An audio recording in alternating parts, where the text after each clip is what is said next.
ขอบคุณสถานีวิทยุแดนดินถิ่นล้านนาตังอยู่ที่บ้านโฮงงัวตำบลน้ำบ่อหลงอำเภอสันป่าตองเนอะ FM 103.50 เมกะเฮิรตซ์โดยคุณรุจิสมบัติเงาคำนะขอบคุณสถานีวิทยุคลื่นธรรมะของชุมชนวัดหอยตองซักตำบลคงเป้าจอมตอง FM 98.75 เมกะเฮิรตซ์โดยเมตตาบารมีธรรมอาจารย์พระครูวาปีวรมานิท่านพระอาจารย์ชวลิตชัยวังโสโซนไต่ก็ฟังกันไปตั้งแต่เพลงมาแล้วเนาะองค์ตั้งสายไต่ขอบคุณสถานีวิทยุมนเสียงธรรมจากอำเภอแม่แจ่มเนอวัดบุพาราม FM 106.25 เมกะเฮิรตซ์โดยเมตตาบารมีธรรมหลวงพ่อพระครูมงคลวิสิทธิ์หลวงพ่อเจ้าคณะอำเภอแม่แจ่มได้ขอบคุณท่านพระประหลัดอุทัยตึงสองอุทัยด้วยขอบคุณสถานีวิทยุเน็กเนวเรดิโอ FM 96.75 เมกะเฮิรตซ์ตั้งอยู่ที่บ้านจงตำบลทุ่งกวาวห้างหุ้นส่วนจำกัดอนุสรณ์เรดิโออำเภอเมืองปานจังหวัดลำปางนะขอบคุณสถานีวิทยุคลื่นชุมชนคนเหนือเขื่อนตั้งอยู่ที่บ้านดงดำอำเภอฮอดจังหวัดเชียงใหม่ FM 90.75 เมกะเฮิรตซ์ขอบคุณสถานีวิทยุเพื่อการศึกษาและพัฒนาอาชีพอาร์เรดิโอเน็ตเวิร์ก FM 103.00 เมกะเฮิรตซ์อำเภอเมืองจังหวัดลำปางเนอะโดยคุณอนุพงษ์ตาจีนะขอบคุณสถานีวิทยุอาร์เรดิโอเน็ตเวิร์ก FM 99.50 เมกะเฮิรตซ์วิทยาลัยเทคโนโลยีเพื่อการจัดการกฟผแม่เมาะลำปางเนาะก็ส่งสัญญาณไปขอบคุณสถานีวิทยุน่านฟ้าเรดิโอก็ตั้งอยู่ปุ้นตีFM นะ100.25 เมกะเฮิรตซ์คุณลุงนิรันดร์ปันดอนตองนะเปิ่นก็ลิงก์สัญญาณไปพร้อมกันนั้นก็มีสถานีวิทยุบุญญาวาสวิหารด้วยมจรจังหวัดลำปางเนี่ยสถาญาติโยมทั้งหลายก็ฟังกันไปนะเอาก็มาปะกันวันนี้ก็ตรงกับวันพฤหัสบดีวันพัดปี22แล้วเนาะสถาของเดือนกันยายนเนอะเดือนกันยานี่ก็แถมบากี่วันนะก็จะเสี่ยงไปนะเพราะฉะนั้นก็ศรัทธาญาติโยมวันเวลาก็ลงเลยผ่านไปหรือทำ2 ศีล 3 ศีลก็จะออกวาสาแล้วบรรษามาโวยนะเนาะศรัทธาวันเวลานี่ล่วงเลยผ่านไปก็เป็นธรรมดาเนาะมันจะไปเปล่าอย่างพลากเอาอายุไปเตือนน้อยก็เป็นธรรมดาศรัทธาเนาะเฒ่าแก่แลมอนก็ฮู้ว่าอันนั้นอันนี้มาเป็นอย่างซึ่งก็กันยานี่ก็จะไข่เสี่ยงไปกันยาแล้วก็ตุลามีงานบุญหลายศรัทธาเนาะกันยานี่ก็เพิ่นยังมีกินสลากหากไม้กันอยู่บางทีบางแห่งตาลสังต่างๆเนาะแล้วก็ตุลาน่ะพี่น้องทั้งเมืองฟางเนี่ยเปิ้นยังออกพรรษาแล้วเปิ้นกินสลากนะก็มีอยู่นะศรัทธาญาติโยมนะแต่บางทีบางแห่งเปิ้นก็จะมีการตอดกฐินก็ทุกวัดแต่แค่กำแล้วกันเนาะกฐินนี่นะเป็นประจำของทุกปีแล้วแต่สถานการณ์เนาะปีใดเดินใดถ้ามันแห้งแล้งก็งบประมาณก็ถอยไปพองแล้วก็จากหันไปก็เดินยีปิงก็มีการต่างทำโลงต่างทำเวสันดรชาดกแถมอีกนะเนี่ยพาเวณีของเขาจะไปละเนาะเพิ่นว่าหยังก็พอแม่ตายย่ำเสียได้เต่าหิดมันหายไปนะมันก่อนนี่ได้เนาะแต่ก่อนสมัยตุลุงทายนะเนาะโอ้โตคนนอนวัดนี่ไปกึ่งวิหารบ่นะบัดเดี๋ยวมันเหมือนเก่าแล้วสถามันทุกอย่างมันเปลี่ยนไปเปลี่ยนแปลงไปนะสุมาเดลงคุณเฮาเนี่ยมันก็ลุ่มหายตายจากไปแต่หนอเจ้ามันมีเนาะมื่อก่อนนี่คุณจะนอนวัดในเปิ้นตั้งแต่ผ้าปกโดยโดยแม่หลงเขาเนาะแล้วก็มีความผูกพันสัมพันธ์แบบไปนอนวัดนอนว่า เปิ้นตกลูกตกโผตกลูกตกเม ก็จิตใจผูกพันก็ยังมานอนวัดก็มีนะติดซอยหัวตามปออุ้ยแม่อุ้ยปอเหมาะแม่หม่อนนี่นะมันดูมีความผูกพันนะตังวัดตังวาเนาะเปิดในนี้ก็ก็ใครหน่อยไปฟังอาจารย์พระครูเขาอู่กันวามแรงเปิ้นว่าเปิ้นว่าแปลงวัดแปลงว่าในเสียงปิ้น10 ล้าน20 ล้านมันปิ้นยังน่ะได้แปลงได้แต่บุคลากรทรัพยากรบุคคลที่จะมาอยู่วัดเนี่ยมันเข็มนะศรัทธานะเข็มไปแต่ละวัดนะก็3 ตุน4 ตุน5 ตุนบางวัดมีตุนเดียวมากับแม่มีไป10 ปลาย ก็เป็นธรรมดาเด้อเนาะไปตามยุคตามสมัยนะลงจะไปลาวัดลาวาออกวาสาลาพระเจ้าแล้วเนี่ยก็สูงซ่าเข้าจังหันเนาะอำนวยความสะดวกให้กันและกันแล้วตอนนี้ไปตุลุงจะขอคิดโอ้โหเรานั่งนิ่งนะนิ่งได้ทนได้นั่งนิ่งแล้วก็ทบทวนดูว่าเวลาเนี่ยเหลือเวลาในชีวิตเหลือเวลาเหลืออยู่ในชีวิตเฮาอยู่บ่สักกี่วันจะดูทำไมต้องไปเสียเวลากับเรื่องที่บ่ปิ้นเรื่องแน่สราเนาะลองนั่งนิ่งๆแล้วกืดพอนะไปโมโหโตโสหุนหันพันแหลนข้อที่2บ่มีภัยถูกบ่มีภัยผิดทุกเรื่องนั้นที่เกิดขึ้นนะหาเข้ามาลองดูลองดูดีๆจะป้าว่ามีแต่ถูกใจแล้วก็บ่ถูกใจได้เด้อมีความหันต่างถูกใจแล้วมันถูกใจ อันนี้ข้อคิดนะแล้วก็ข้อที่3ลงนะข้อที่3แปลว่าเมื่อใดที่เฮากลัดกลุ้มใจก็ลองดูดลมหายใจเข้าลึกๆอาจารย์วรรณชัยบอกว่าพอลมหายใจเด้อไปหายใจขว้างบ่ได้นะพอลมหายใจเด้อเนี่ย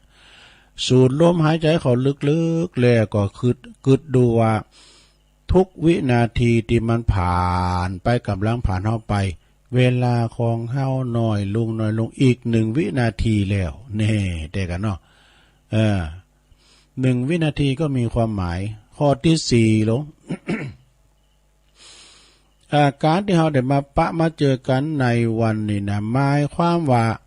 หมดโอกาสที่จะเจอกันไปอีกหนึ่งแล้วนะอีก1 วันนะวันหนึ่งอย่างหนึ่งแล้วนะแล้วเราจะไปมาทะเลาะกันทำไมในเรื่องที่บ่ปิดเรื่อง อันนี้นะก็เดี๋ยวจะเรื่องทะเลาะกันนะเนาะซะท่าเรื่องมันพิษพ้องมองใจกันเป็นนิทานเนาะต่อไปลงเป็นข้อที่5เด้อเมื่อใดเฮาเอาเปรียบที่ถูกเปิ้นเอาเปรียบเฮาลองปล่อยวางเพราะว่านักไปก็จะเสมิตรอยู่คนเดียวระวังความคิดอยู่ร่วมมิตรระวังวาจานะเนาะต่อไปข้อที่6ลงเด้อข้อที่6นะหลายเรื่องนะเรื่องหลายตีมันผ่านเข้ามามันก็เป็นเพียงกระทบเฮาเพียงชั่วครู่ชั่วคราวเดี๋ยวมันก็ผ่านไปนี่คิดว่าอย่างนี้เด้อเนาะคือว่าก็เดี๋ยวมันก็ผ่านไป มันก็เป็นเช่นนั้นเองนะเดี๋ยวมันก็ผ่านไปตามวันเวลานะข้อที่7เมื่อใดที่ไผบางคุณทำให้เฮาเสียใจนะลองปล่อยให้มันเป็นไปตามที่ควรจะเป็นทบทวนดูว่าชีวิตนี้บ่มีไผอยู่ยงคงกระพัน แต่กันเนาะเหมือนเฮาก็จากกันไปแล้วเหมือนกับรถไฟที่เฮานั่งขบวนรถไฟไปด้วยกันเนี่ยนะนั่งกุนเบาะก็เดี๋ยวเบาะนั้นหายแล้วลุงตามสถานีต่างๆก็หมายความว่าสัมภาระกูสิ่งกูอยากเอาลุงไปโดยไม่ได้สักอย่างหมายความว่าตายแล้วเอาหยังไปโดยไม่ได้นั่นเองเนาะพอไปพอมาคุณหิมข้างเขาเลิกกะตินังก็หมายความว่าเปิ้นไปก่อนเฮาแล้วนี่ข้อที่8ลงข้อที่8เมื่อใดที่เฮารู้สึกว่าโดนแย่งหยังไปลองมาไตร่ตรองดูว่าบ่มีอันหยังที่เฮาจะครอบครองสิ่งนั้นในโลกนี้ได้ตลอดกาลนี่ มันจึงหายไปตัวหน่อยซะท่าเนาะแม้แต่พละกำลังในตัวเฮาก็อ่อนไปเนาะข้อที่9ลองสุดท้ายมี10ข้อนะลงเด้อ อาจบ่รวยล้นฟ้าเหมือนกับเศรษฐีมังมีเงินทองนะแค่ว่าสุขภาพเฮาแข็งแรงมากกว่าคนที่เปิ้นนอนตามโรงพยาบาลแน่กว่านั้นว่าเป็นโจกดีกว่าคนอื่นๆอีกมากมายเพียงใดแล้วศรัทธาญาติโยมสุขภาพดีมีขายเนอะศรัทธาเนอะมันจะตามกาดตามลี่น่ะไปซื้อเอาสุขภาพมาบ่มันบ่มีฉะนั้นญาติโยมทั้งหลายบางคนเนี่ยปวดตู้เปิ้นมังมังมีสีสุขลำรวยเงินทองแต่สุขภาพบ่อำนวยแน่ศรัทธาก็บ่สมบูรณ์นะบ่สมบูรณ์ในชีวิตเพียงแต่ว่าเฮาเนี่ยกินได้ไปได้เปิ้นกินได้กินเปิ้นตานได้ตานหากินตามอัตภาพของเฮาเนาะเฮาบ่ไปลักบ่ไปจกบ่ไปซอบ่ไปโกงของไว้เอาแหงเอาบ่าเข้าตุบแล้วก็โจยขนขวายไวยาว่าจะไม่เปิ้นมีการไม่งานเฮาก็ไปโจยเปิ้นแล้วมันมีความสุขซะนะได้โลมกับหมู่คณะอีน่ะถือว่ามีสุขภาพดีนะข้อสุดท้ายลงเดี๋ยวถ้าเรานิทานนะข้อสุดท้ายข้อที่10ความสุขง่ายๆที่เฮามองข้ามพอข้ามนั้นวันนี้ยังกินข้าวได้อยู่ยังนอนหลับสบายอยู่แค่นี้เฮาก็ถือว่าโจกดีกว่าไผๆอีกหลายคุณแล้วนี่จบซะละข้อคิดเตือนใจคติธรรมของหลวงปู่มั่นภูริทัตโตนี่ขอบคุณโยมยุพินหอมมาลาหรือว่าปีหน่อยจากบ้านแม่ยกส่งเข้าประกวดขอบคุณหลายๆเนี่ยเผยแผ่สัจธรรมเรียกว่าวิทยาทานแน่นะภายไม่ขอคิดดีๆก็สูงมาก็ยังมีทำลายเลืองอยู่เนาะต่อไปก็ขอเอามาเล่าสู่จู้กันฟังในโลกเนอะเราสู่จู้กันฟังแต่พองลินพองนะตามสัตว์ตายตุลุงแหมเอาไปพอง ต่อไปจะเอาเรื่องอันนี้ละนะวิชานวะโกวาดมาเราสู่กันวันละวิชามันมีอย่างพอง ก็เป็นหนังสือนักธรรมจันตรีกันเนาะนวะโกวาดนี่นะทุกกะคือหมด2ถ้ามีอุปกรณ์มาก2อย่างจำก่อนนี่โตทองได้พิลิมน้ำเดี๋ยวนี้เข้าสู่ในตำราหมด มันได้ทองหมื่นอบายามุกนี่อบายามุกคือปากทางแห่งความสิบหาย4อย่างนี่มีอย่างพองหรอปากทางแห่งความสิบหายนะอบายามุกนี่มุขะกับเปิ้นว่าข้อที่1ความเป็นนักเลงผู้หญิงนี่2ความเป็นนักเลงสุราไอ3ความเป็นนักเลงการพนันแล้วก็4ความที่ว่าคบคนชั่วเป็นมิตรนี่โทษ4ประการนี่นะศรัทธาญาติโยมทั้งหลายไม่ควรประกอบ เนาะการไผเข่ากอบปินตั้งแห่งหายนะดอกบนวานะเบิ้นกอบอธิบายว่าข้อที่1 ข้อที่1นะความมัวเมาในหญิงบ่มีจำกัดนี่นะศรัทธาแม่กระทั่งว่าหญิงแพทย์สยาก็ดีสุมาเนอะเปิ้นข่าปาเวณีก็ดีนะผู้หู้จักระงับยับยั้งชั่งใจเรียกว่าผู้ที่บ้านระงับยับยั้งชั่งใจเรียกว่าความเป็นนักเลงผู้หญิงนี่ข้อที่1นะซะได้เนาะ2ความมัวเมาในการดื่มจนติดงอมแงมเรียกว่าความเป็นนักเลงสุราเนี่ยอันสุรามันก็เนาะสุราปินยาก็ได้นะปินปิดก็ได้เปิ้นเอาไปดอง การฟ้าผ่าก็อย่างเนาะต่อไปสถาข้อที่3ความมัวเมาในการพนันเรียกว่าความปิ้นนักเลงการพนันนี่สถาเนาะ4การคบคนชั่ว4จำพวกเนี่ยนะคือคุณปอกลอกข้อที่4คือการขบคุณนะคุณปอกลอกก้าเนี่ย คนดีแต่พูดกาคนหัวประจบกาเนี่ยคนชักชวนไปทางชิบหายเรียกว่าคบคนชั่วเป็นมิตรเนี่ยเปิ้นว่าอบายมุขสี่เป็นตั้งแห่งความชิบหายแก่สมบัติแล้วก็จือเสงเฮาแม่จะประคบทั้งสี่อย่างมีอย่างได้อย่างหนึ่งก็แล้วก็เตอะนะมันก็เป็นตั้งแห่งความเสื่อมใดทางนั้นจบสถาเอามาเราสู่จูกันฟังเนอะสถานนักเลงต่างหลายนะนักเลงก็ดีนักเลงการพนันต่างๆนี่นะสถา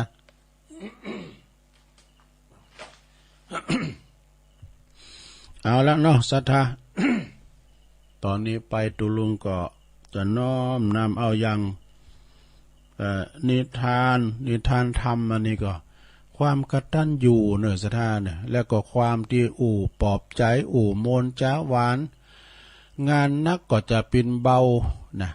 งานเบาก็จะเป็นบางมันอยู่ที่กำกำจ้าปิยวาจาเจรจาอ่อนหวานบ่กำหยาบจ้ากายแข็งนะเปิ้นว่าปากอย่างผ้าบักเล็กอย่างนั้นเนาะสดาเจ้านายก็ดีหรือว่าปอเล่งก็ดีเปิ้นมีลูกน้องปองปายเนี่ยลูกน้องปองปายเปิ้นนี้หายไปไหนพอคือมันได้ไปเข้างานอื่นเพราะว่าเปิ้นจางจางจ้าหือกำลังใจกับลูกน้องเปิ้นนี่นะเอาไปเด้อบ่ามื้อนะจะต้อย เปิ้นเอาใจกันโน่นเนาะสดาอันนี้แม้แต่สัตว์นะญาติโยมทั้งหลายแม้แต่สัตว์ตลิสารยังฮู้บุญฮู้กุลเนอะนะดังที่จะเล่าดังต่อไปนี่นะบางคนก็ได้ยินแล้วตุลุงก็ได้ยินกับครูบาอาจารย์แล้วแต่ว่าตุลุงมาปะหันก็เลยเอามาเล่าสู่จูกันฟังนิทานเรื่องนี้มีชื่อเรื่องว่าโคนันทิวิสารนี่โคนันทิวิสารนี่เป็นโคดีมันมีกตัญญูอาทิเตกาเลกิละดังได้ยินได้ฟังมากาละก่อนนะสมเด็จพระโพธิสัตว์เจ้าของเฮานี่นะเปิ้นเสวยพระชาติเป็นโคก็คือโง่น่ะซะได้เนอะโคนี่ก็คือโง่นะชื่อว่านันทิวิสารอันนี้ตุลุงได้ยินได้มาสมัยอยู่ในโรงเรียนป.3 ป.4 แล้วนะมื้อนั้นนะ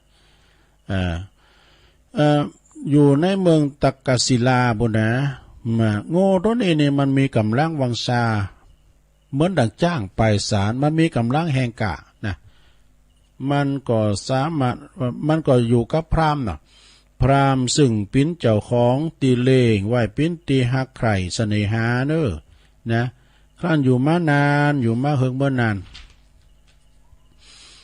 โพธิสัตว์เจ้าคือนันทิวิสารเนี่ยนะโคนั่นเนี่ยนะเป็นโคโพธิสัตว์เจ้านะจึงว่าแก่พราหมณ์โดยความกตัญญูฮู้กุลว่าพรามณะดูก่อนพราหมณ์ตันจุงไปพนันขันแข่งกับทันเศรษฐีปะไอ้ดูข้าพเจ้าหันทันก็มีความทุกข์ยากกำลำรวยสักเตอลองไปขันพนันบ่ร้อยน่ะตัวขานี่จะมีกำลังมากมายนะก็อาจจะชุดลากเกวียนได้ถึง100 เล่มเกวียนไปโดยต่างซ้ายต่างกดติ้มนั่นนะตังสุตราในพราหมณ์ได้ยินอย่างนั้นได้ฟังวาจาของโคนันทิวิสารก็มีความจืนบานหวานใจจืนบานหันซ้ายว่ะก็เดินตามปฏิบัติของท่านเศรษฐีว่าโคของข้าพเจ้ามีกำลังมากมายอาจจะชุดลากเกวียนได้ถึง100 เล่มเกวียนเนี่ยดูอันติมไปด้วยใส่กรวดใส่ทรายติมล่อติมเกวียนนี่นะ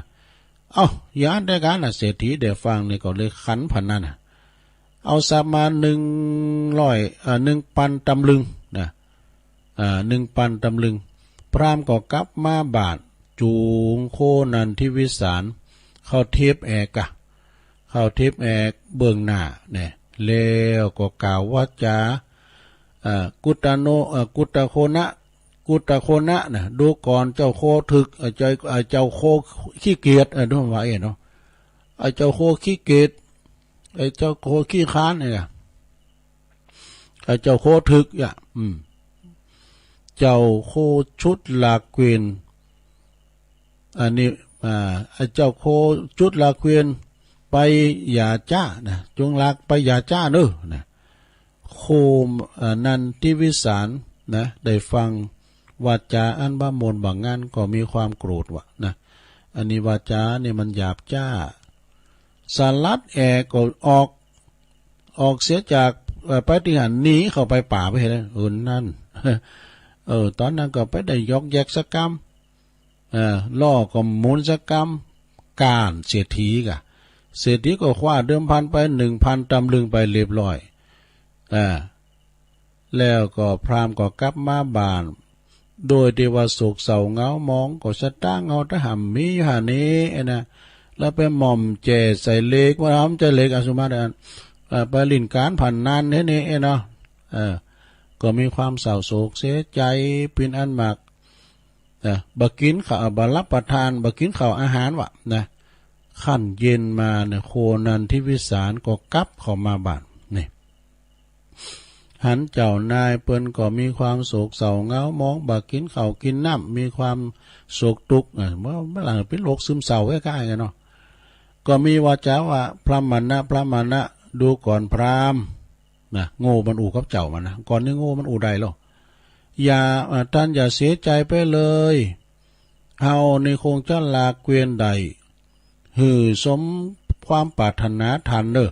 แต่ท่านอย่ากล่าวกำหยาบจ้านะท่านอย่าไปกล่าวกำหยาบจ้าเพราะว่าหือกำลังใจกันกับท่านกล่าวกำหยาบจ้าคำมันบาดใจข้าพเจ้าเลยมีแหงก็เลยโกรธเลยหนีไปนะแถมพวกของท่านพราหมณ์นี่ไปต้าพนันใหม่ปะเฮาจะชุดลากไปหือใดหือโดยกำลังของเฮาเนี่ยจะอันโคก็บอกกับเจ้านายว่านะตังสุตาพราหมณ์ได้ยินได้ฟังโคนันทิวิสารได้กล่าวอย่างอันก็จืนบานหันษาเต็มแล้ว พอลุงเจ้าแตกตื่นมื่นตามาแล้วตีนฝ้ายกพราหมณ์ก็เลยไปแข่งขันพนันกับท่านเศรษฐีทำละนะจากปั้นตำลึงใส่ไปเลย2 ปั้นตำลึงไปเลยเนี่ยเจ้าตั้งคืนนะเศรษฐีก็หลับคำตาประลองกันแล้วกันนี่นะพราหมณ์ก็จึงกลับมาบ้านจูงโคนันทิวิสารเทียมแอกเนี่ยเทียมแอกล่อละหรอนะเบื้องหน้าแล้วมาอยู่เบื้องหน้าแล้วจึงกล่าวเนี่ยจึงกล่าวสุนทรวาจาว่าปัตระโคนะนะดูก่อนปอโคผู้เจริญเนี่ยปอโคผู้เจริญเนี่ยว่ามันจุ่มใจด้วยโคนะปอก็ตุกมาเมื่อแล้วนะเขาอยากจะปึงบารมีปึงกำลังของปอโคนะลอยริมเกวียนเนี่ยเขาลาคือได้ไปปอได้ไปเดินพอได้ก้านกันปะก้านนำกันเนี่ยปุดตีนปูหน่อย จะได้ไปเสาะสปายถุงขออะไรกันนะว่าเป็นคำสูตรนี่นะเอาแต่ในปอปอคือกำลังใจเนอะนะปอโคเนอะเอาแต่เนอะกู้หนี้คือปอก็ได้ขอปลดหนี้กันเลยนะเนาะ ปอโคผู้มีกำลังเนอะนะช่วยปอเนอะปอโคได้ยินวาจาอันอ่อนหวานนะสุนทรวาทีก็เลยชุดกระซากลาเกวียนใดสมความปรารถนาบุรุษไปอยู่ห้างเอาบุรุษโอ้โคนันทิวิสารได้ฟังอันอ่อนหวานก้ามอู่ของอันเจ้านายเลยเนาะมีความกล้าหาญขึ้นมาชุดลาเกวียนไปเลาะร้อยเล่มเกวียนนั้นไปโดยโกรธโดยกับหินทรายมันต่างทรายโดยนั้นจะว่าเป็นหลอบเป่านะคือสำเร็จสมความปรารถนานะบทโรเศรษฐีก้านนะครับเนี่ยเศรษฐีก็ก้านให้แก่พราหมณ์ก็ได้เงินคำมา2 ปั้นตำลึงเนี่ยแล้วก็กล่าวสุภาษิตวาจาอันอ่อนหวานว่าเพราะเหตุนี้เปิ้นก็บอกว่าพระภิกษุก็ดีฆราวาสก็ดีจงละเสียซึ่งวาจาอันหยาบจ้ากาขนองที่หาประโยชนะบ่ได้จงกล่าวแต่สุภาษิตวาจาที่นำมาซึ่งประโยชน์ในชาตินี้และชาติหน้านี่จึงจัดเป็นมงคลอันประเสริฐเนอปิ่นบ่เกิด บุญญสัมปทาสมดังภาษิตของพระบรมศาสดาเปินตรัสเทศนาในนันทิวิสารชาดกว่าภิกขเวดูก่อนภิกษุทั้งหลายบุคคลกล่าวว่าจาหยาบจ้ายอมนำมาซึ่งความพินาศทางโลกนี้และโลกหน้าเนอะแต่บุคคลใดกล่าวคำอ่อนหวานเป็นปิยวาจาจึงจะนำมาในลาภสักการะปิ้นเบิงหน้าจบนิทานเรื่องโคนันทิวิสาร อันนี้ก็เป็นอันคติธรรมนะสดาเป็นธรรมเหมือนกันนะเนาะก็คือหมายความว่าเมื่อสัตว์ว่าสิ่งโยมนะมันก็ต้องการกำอ่อนกำหวานสุมาเด้อโยมเนาะมาเนี่ยสุนัขะเนี่ยนะเอาห้องมันดีดเมื่อครบไอ้นั่นมันก็เคยมาหาสายหางมาดิกๆอ่ะนะแล้วเราแป้งหน้าโจแล้วสุมาเดี๋ยวมาจะใส่กับบไปนะมันถึงมักไก่ มันก็หู้นะมันก็หู้โกเฮาอีนะมีฟาร์มไก่สระญาติโยมฟาร์มไก่เปิ้นก็เปิดเพลงตายอรไทยวันคำแต่ก็เปิดธรรมะพอเยอะย่านเปิ้นว่าไก่มันจะผ่อนคลายวะดูแล้วมันจะไข่ดีวะขึ้นปีนอ่านแต่สระไก่มันจะผ่อนคลายแล้วมันจะหายจากความขีดมันไก่มันอยู่กันหลายโน่ลงไก่มันอยู่กันหนักนั่นฉะนั้นก็อู่มนเจ้าหวานลงเนอไปเก่ากัมมานะสหาวอู่มนเจ้าหวานกับลูกกับหลานซ้ำเตอลูกหลานเนี่ยมันใช่วัยเดียวกับเฮาดอกเนาะซ้ำเตอมันก็ไปคบหมู่คบแว่นปันก็โอ้เมื่อก่อนไม่ร้องไห้แล้วก็ ก่อนเฮายังเน้นแล้วนั่นก็ไอ้เนาะจะมาเด้อมันป่นขอดมันจะดีนะลงเนาะไปคือหนักมันป่นขอดมามันก็จะดีมันคบหมู่คบฟงอยู่มันตกลูกตู้เมมันก็จะมีกำกึดมาก้าเห็นนะเนาะเอาละต่อไปมีทำอยู่นะลงเนอะตัวลุงก็เกมไว้นะนี่ทงนี่ทานพองนี่ทานอันนี้เรื่องหยังลองพอก่อนซะนะรับไปแล้วก็หลงแล้วล่ะระงับเวรนี่เป็นจะคือระงับเวรนี่นะเวรย่อมระงับด้วยการไม่จองเวรนะซะนะแต่อันเนี้ยเปิ้นว่าในเฮาตาให้เจ้ากรรมในเวรเพราะว่าซ้ำเตอเนี่ยเจ้ากรรมในเวรนี่นะอย่างอาจารย์เปิ้นเล่าเรื่องเงินอย่างกรรมขึ้นแล้วน่ะเรื่องกรรมเรื่องเวรต่างๆนะซะนะเฮาเรื่องเมตตาแผ่เมตตาเนาะเอาก็ทำบุญทานไปหาเขาพองยังก็เจ้ากรรมนายเวรหมดพูดผีปีศาจก็แม่นเจ้ากรรมนายเวรสัตว์สิ่งหิ่งห้อยจักเก็บแมงป่องเนี่ยมันครบเฮาก็เจ้ากรรมนายเวรหมูหมากาไก่นะทำเฮาคุณนี่ก็แม่นเจ้ากรรมนายเวรซะนะเนี่ยซ้ำเตอก็อยู่ดีกินได้มันจะมาทำลายเฮาแผ่เมตตามันเนาะอย่างเป็นโง่เป็นควายเป็ดไก่หยังก็ตามเฮาได้กินจิ้นกินเนื้อปานนี้นะอย่างว่าอาจารย์ปนวามคืนเนี่ยพันพระครูอภิวัตธนาวิกรมเฮาก็กินซากศพไปว่า เอาจีนเปิ้นมาใส่จีนตัวเนาะก็ควายมันตายมันก็เป็นศพแล้วรู้เนี่ยเฮาก็มันมากินเนี่ยน่ะเป็ดไก่หมูหมาสุมาหมาแต่มีมันตายไปมันก็เป็นศพแล้วเขาว่าศพไหน แต่เอามาสะสมในร่างกายเฮาเนี่ยเฮาก็แผ่เมตตานะลงเด้อตานให้เจ้ากรรมในเวรถ้าว่าเฮาแผ่เมตตาให้เขาอีน่ะเอาต้านเขาจะมาจองล่างจองพานจองกรรมจองเวรทุกภพทุกชาตินี่ซะนะเจ้ากรรมในเวรเอาระงับเวรนี่อุรคะชาดกนี่เปิ้นว่าณเชตวันวิหารพระพุทธเจ้าเปิ้นตรัสเรื่องนี้เปอสอนให้อามาตย์เด้อ2คนของงานพระเจ้าพระเสนาธิโกศลเนี่ยเปิ้นเลิกทะเลาะจองกรรมจ้องเวรกันความว่าในอดีตพระเจ้าพรหมทัตนี่เปิ้นเป็นพระราชาผู้ครองเมืองปาราณสีครั้งหนึ่งครั้งนั้นก็มีได้มีการจัดงานลื่นเริงว่ะนะในเมืองจัดงานลื่นเริงก็คือในเมืองปาราณสีมีนาคนี่นาคกับขุดนี่มันถูกกันนะมีนาค นาคราชนะนาคราชนี่ตีมาเที่ยวชมงานเพลอใจมือพิงบุรุษนะใจมือพิงบุรุษผู้หนึ่งนะคลั่นนาคหันเด้อคลั่นนาคหันเนี่ยเขาหันกันหันแล้วก็โอ้ว่าบุรุษนี่มาใจคุณเนี่ยมันเป็นพญานาคก็พญาขุดก็เลยตกใจนะพญาขุดตัวเนี่ยแล้วก็เลยตกใจวิ่งหนีไปซ่อนอยู่ในผ่าของอันพระฤาษีว่ะนี่สุขวันปืนวางขาของพระฤาษีเนาะแมบซ่อนอยู่ที่ในผ่าฝ่ายว่าพญาครุฑก็เกรงใจพระฤาษี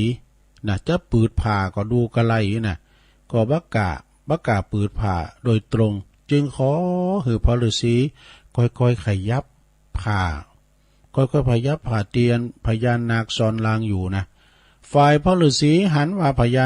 ญาขุดปิ้นผูดตีหูจักกาลัดปิ้นผูดเตียนหูจักกาลาเทศะก็ชื่นชมเด้อจึงสอนให้หูจักการจ้องเวรเนอนะบอกให้ขุดว่าการจ้องเวรนั้นบ่ดีนะฝ่ายพญาขุดพญานาคและก็พญาขุดได้ยินเช่นนั้นก็เลยได้สติเนี่ยได้สติก็เลยอนุโมทนาในคำสอนของพระฤาษีจากนั้นก็เลยบ่เคยทะเลาะกันอีกต่อไปเลยเนี่ยในกาลต่อมาพญาขุดและก็พญานาคนั้นทั้งสองนั่นก็คือแล้วก็เป็นว่าสองพระฤาษีนั่นก็คือองค์พระตถาคตเนี่ยข้อคิดแล้วเน้นเป็นว่าควรแล้วไม่ควรละแวงซึ่งกันและกันก็ประมวลสัตว์ใดเอาอันโมนนี่สถาเอาอันโมนนี่ยะตุมันมีนี่ห้ำเลืองนะอยู่ตุลุงก็เกมไว้นะ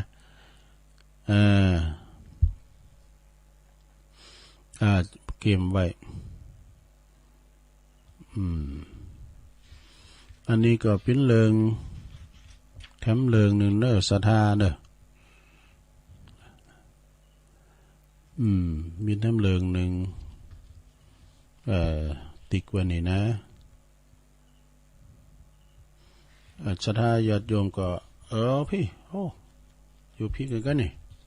มันจะขี่พี่นาลืมนะดู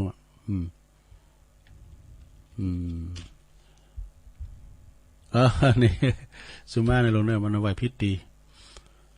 เรื่องนี้ชื่อว่ายุแยงตะแคงลั่วนี่ก็โมนเหมือนกันในโรงเรียนการยุแยงตะแคงโลนี่นะท่านเตยก็ไปฟัง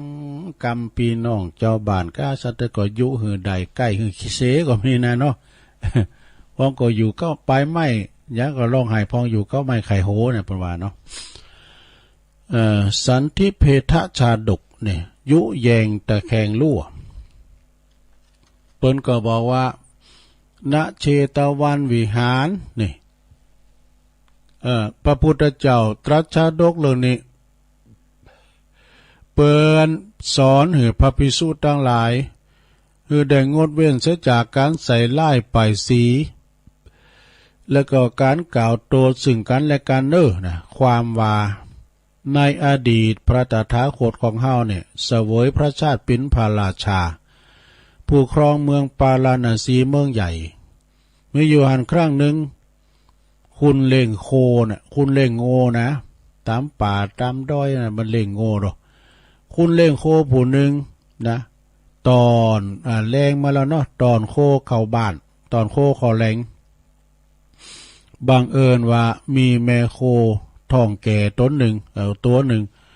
อันเจ็บต้องเนี่ยมันก็ซุ่มอยู่ที่พื้นเก้าไม้นะแล้วก็คุณเล่งโคคุณเล่งโง่เดินก็ลืมไปว่าก็ทิ้งมันไว้หันละมันไว้ที่ป่าเนาะ ละไว้ในป่านะโอ้โง่อันแม่มานเนาะโอ้นาทีมันเราก็ไกลเกินแล้วก็คอยมันแลนแล้วนี่นะนาทีก็ถ่าเอาหกมัน ยำหกติ้มใจแต่อาจารย์วิทักษ์สันตจิโตอาจารย์วิทักษ์ว่ามันอยากจะเกิดก็ปล่อยมันเกิดถ้างัวเกิดก็เอาหกมันไปยำมันก็แล้วเรื่อง ปรากฏว่าทิ้งงัวแก่ไว้ที่ป่าวะพอดีสดาญาโยมก็มีนางราชสีห์ท้องแก่มาป้าใส่แถมโอ้โตราชสีห์เนี่ยมันจะถูกกับโง่มันกาบมันกว่าไปกินหมดเขาบอกนายอันสารคดีหลงโธ่ โง่ตัวจะใหญ่ควายตัวจะใหญ่มันโดดขึ้นหลังมุ่นราชสีห์นะ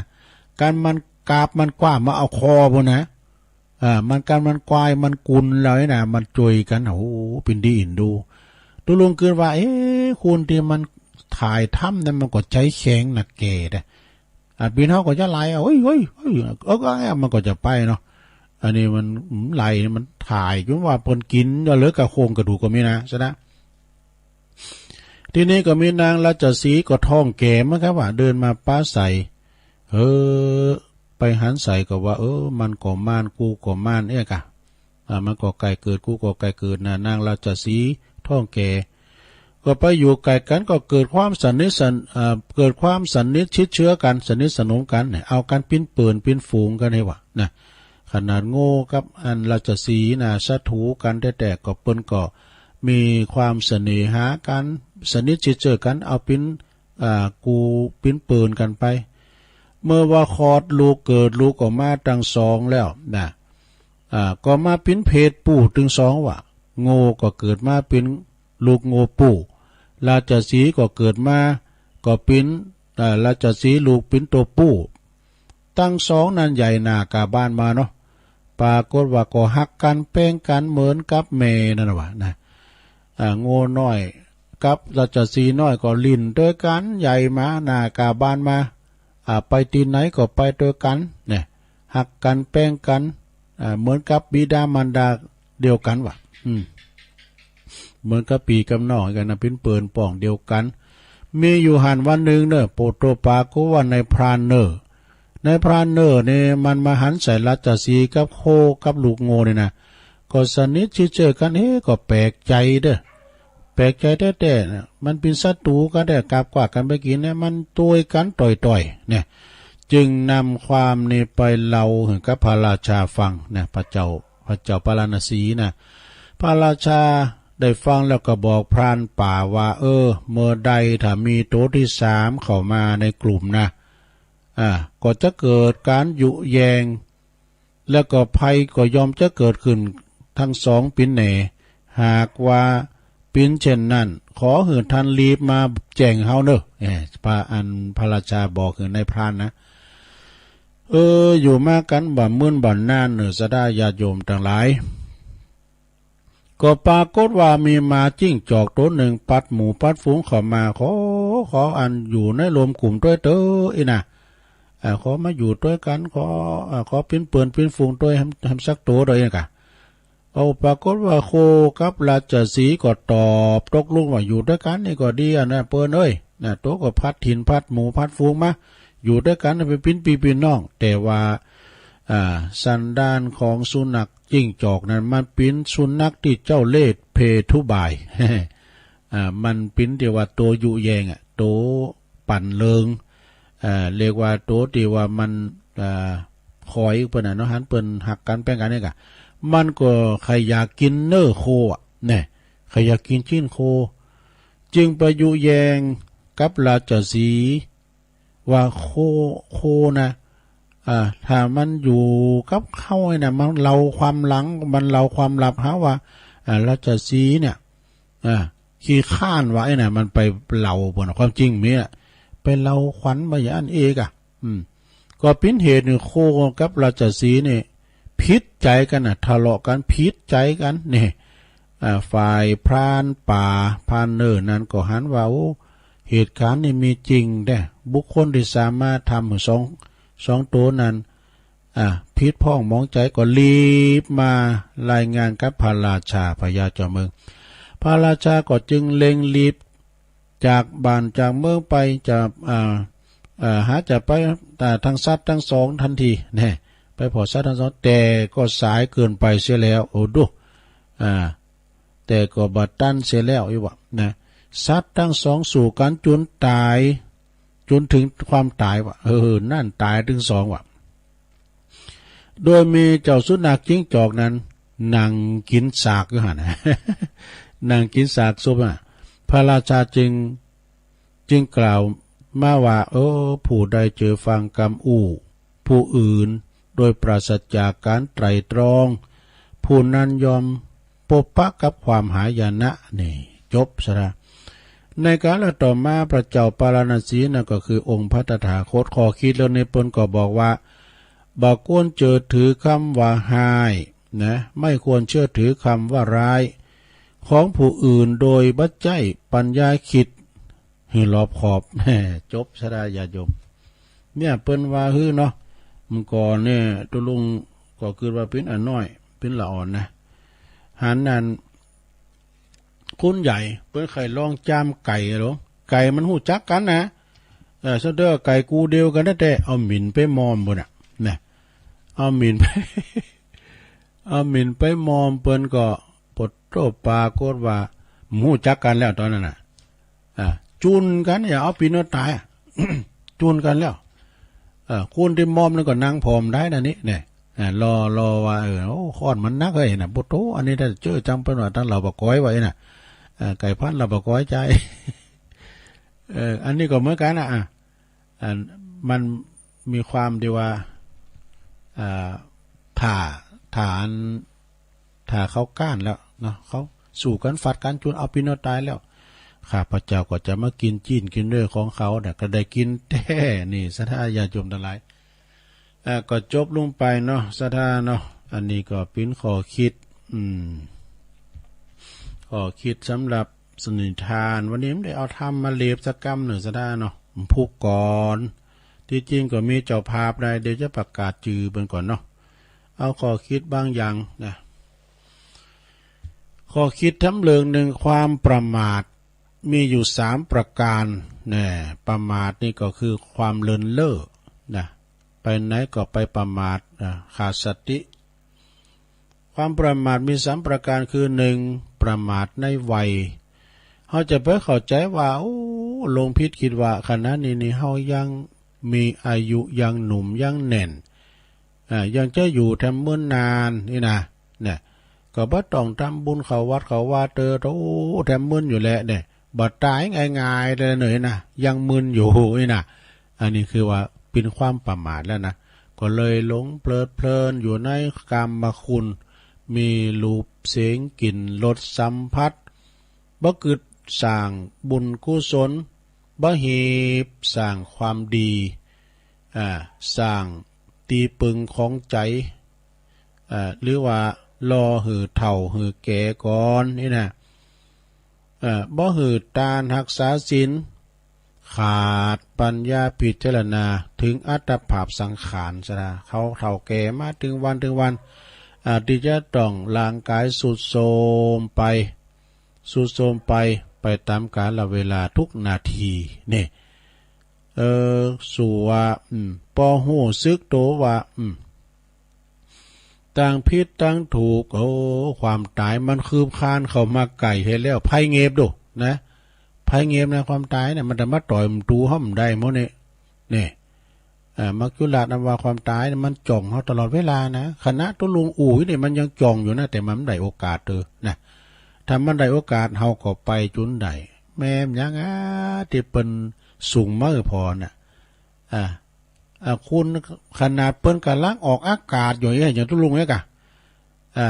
เปิ้นออกเท่าละทานนะก็งูเงาลุงหันก็ตายเลยสนะมีใจร้ายแหละซ้ำเตอก็ขับเฮอบินอยู่ก็มีวะเฮอบินเจ้าอันกัปตันก็เอาเฮอบินไปตกไอ้เนี่ยเอาจะไปประมาทอันความตายนะมากุหลาบมันจะเอาไปมันได้หู้เผื่อหู้ปอวายเนี่ยประมาณนะเผื่ออ้ายปอเถ่า เผื่อเขาวัดเนี่ยเพิ่นใส่ขันชิ้นจะฮะมันมีกรรมมนุษย์นะกรรมเนี่ยเขาจะเก็บดอกไม้ก็มีกรรมนะอันนี้ตุลุงก็ได้มาเมื่อน่ะแล้วมาปิ้นตูใหม่